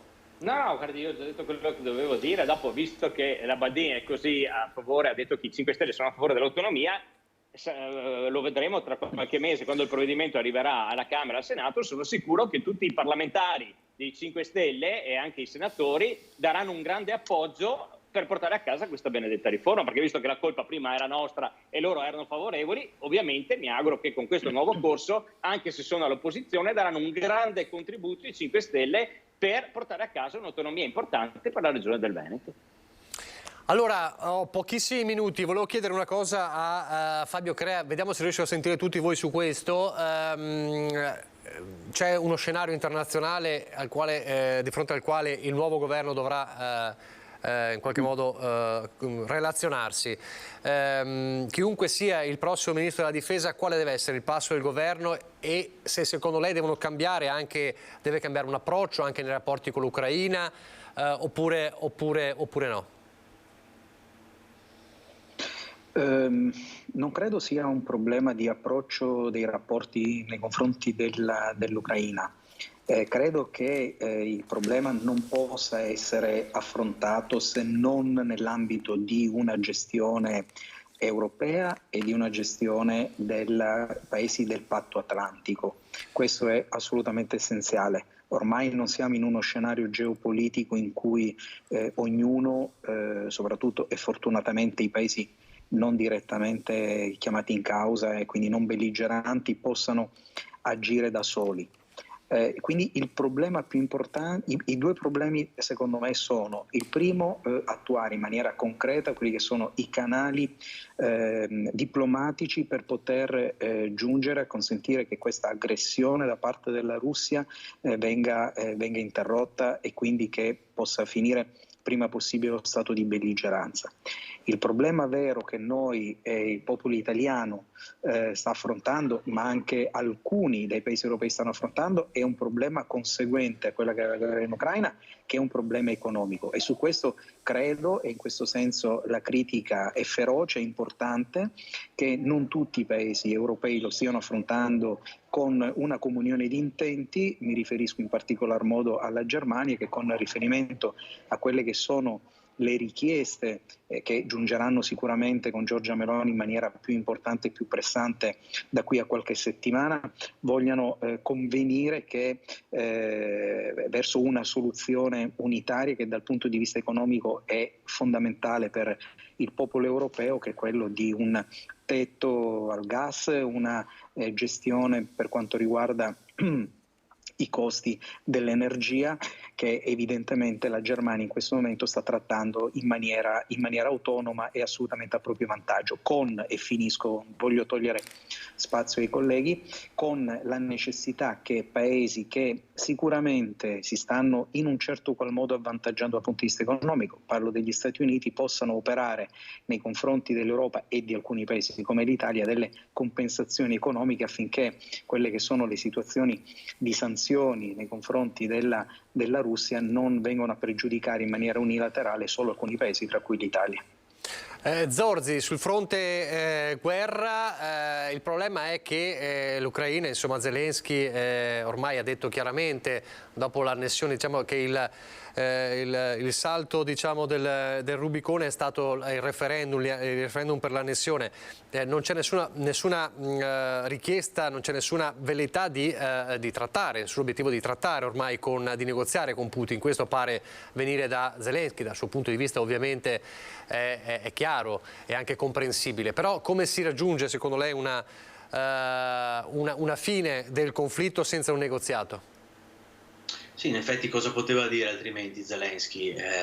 Si trova a capo di un paese che è stato invaso con un'azione criminale, insomma, dal punto di vista anche del diritto internazionale, quindi non può che cercare di liberare il paese dall'invasore, cose che si sono già viste in passato, e mi sembra assolutamente legittimo quello che la battaglia che porta avanti Zelensky e tutto il popolo, che stanno portando avanti Zelensky e tutto il popolo ucraino, quello di liberare il paese dall'invasione russa, che sta producendo danni, violenze, morti, massacri, eccetera. Abbiamo visto anche con i raid, con la rappresaglia, con i missili sparati nei centri abitati, insomma stiamo parlando di questo. Quindi l'unica cosa da fare è di sostenere, continuare a sostenere l'Ucraina in questa sua legittima battaglia per la liberazione dall'invasore. E al tempo stesso cercare di fare in modo che i grandi soggetti internazionali, i grandi attori internazionali possano in qualche maniera, con le leve che loro possono attivare, avviare quelle che sono le condizioni, preparare per le condizioni di un negoziato. Non può essere la sola Italia, come diceva giustamente l'avvocato Crea, ad assumersi questa responsabilità. Io credo che se in questo momento, finché non c'è un impegno diretto di Stati Uniti e Cina, credo che sia veramente difficile pensare all'avvio serio e concreto di un negoziato, anche perché se l'idea, spero che non sia così, di assegnare questo ruolo di mediatore a Erdogan, rischiamo veramente di finire dalla padella alla brace. Quindi io mi auguro che ci sia la volontà da parte della comunità internazionale e chiaramente con i due attori principali, Stati Uniti e Cina, di intervenire il più possibile. L'Europa deve spingere su questa strada qua. Su come finirà, francamente io non so dirvi, io non ho la sfera di cristallo, so che la situazione è molto intricata, è chiaro che la pace si fa e il negoziato si fa cercando di trattare su cessioni e conquiste, quindi da questo punto di vista temo che l'integrità territoriale dell'Ucraina possa essere messa a rischio, ma ripeto, poi bisogna vedere anche come vanno le operazioni militari sul campo. Mi sembra di capire che le controffensive ucraine siano tali che insomma stiano mettendo in difficoltà la Russia, quindi è tutto da vedere, però ripeto, l'intervento degli Stati Uniti e Cina da questo punto di vista sollecitato dall'Europa è essenziale. Fin con flash proprio. No, è quello che purtroppo abbiamo visto, sono già passati più di 230 giorni dall'inizio di questa maledetta guerra e al di là di tante operazioni militari, purtroppo di opere di mediazione per trovare comunque una soluzione bipartisan non ne abbiamo viste, insomma da parte degli americani non mi pare che ci sia questa grande volontà nel trovare una linea pacifista, ma anzi mi sembra che sì, soprattutto Biden si stia divertendo in questa guerra, però il problema è che il conto lo stiamo pagando noi, prima di tutto perché abbiamo l'Ucraina alle porte, ma soprattutto perché anche da un punto di vista energetico vediamo la situazione che stiamo vivendo, quindi per carità va bene il sostegno all'Ucraina, va bene a fornirgli le armi come abbiamo fatto fino ad ora, però non è che possiamo andare avanti all'infinito in questa maniera, uno per i costi esorbitanti che anche noi ci dobbiamo accollare, due perché di questo passo non è che continuando a fornire armi all'infinito troviamo una soluzione o troviamo la pace, perché finché forniamo armi forniamo bombe e di sicuramente con le bombe un'impresa con la Russia non la trovi assolutamente. Mi auguro, come diceva prima anche il segretario del PD, che si trovi quanto prima a livello internazionale un accordo, ma questo ovviamente decidono essere due potenze principali, la Cina e gli Stati Uniti, che veramente decidono che cosa vogliono fare, perché noi purtroppo siamo in mezzo e oggi l'Europa, mi dispiace dirlo, ma si sta dimostrando debolissima, cioè noi oggi siamo, tra virgolette, schiavi un po' delle decisioni degli americani e oltretutto, se, come si diceva bene prima, affidiamo la mediazione ad Erdogan, che ricordo fino a qualche anno fa qualcuno voleva portare la Turchia in Europa, quindi questo qua dovrebbe essere in teoria un partner nostro a livello europeo, quindi anche qua capite che anche il sistema europeo, che tanto abbiamo elogiato nel corso degli anni, sì, una bella amalgama, abbiamo messo insieme una serie di paesi, ma poi nella sostanza vediamo che l'Europa è debolissima su tutti i fronti e forse anche un ragionamento a livello internazionale va fatto. Baldin, 30 secondi, un minuto. Difficile in 30 secondi. Lo so. L'avevamo detto che sarebbe stata una guerra dolorosissima, con un carico anche umanitario pesante, perché pensate alle milioni di persone che cercano e cercheranno ancora rifugio anche nel nostro paese e dobbiamo essere pronti ad accoglierli, come accoglieremo anche i russi che scappano da quelle terre e dal dominio di Putin, perché capite bene che non li possiamo abbandonare al loro destino, quindi è una guerra che sta prosciugando anche la nostra economia, che sta creando una speculazione pazzesca e non si sa bene come ne verremo fuori, proprio perché, come abbiamo cercato di far capire all'inizio ai nostri interlocutori, bisognava mettere in primo piano una capacità di mediazione, di venirsi incontro a capire di cosa si sta discutendo, quale può essere la via d'uscita da un conflitto armato che è assolutamente anacronistico, folle e ne possiamo dire di ogni, ma l'emergenza oggi è più di umanitaria ed economica, quindi cerchiamo di metterci attorno a un tavolo tutti per capire cosa si può fare, non ci possiamo permettere di arrivare al punto di non ritorno, perché se l'idea è quella di innalzare sempre di più la posta in gioco e aumentare sempre di più la potenza delle armi, capite bene che possiamo avere anche delle conseguenze molto pesanti proprio anche nel nostro stesso territorio italiano. Grazie, allora grazie, chiudiamo qui questa prima edizione. Ringrazio Giovanni Zorzi, Nicola Finco, Erika Baldin e Fabio Crea. Grazie per essere stati con noi in questa prima edizione. Appuntamento come sempre alle 18:30 con il telegiornale del Veneto e poi con i notiziari di Venezia e di Treviso. Arrivederci.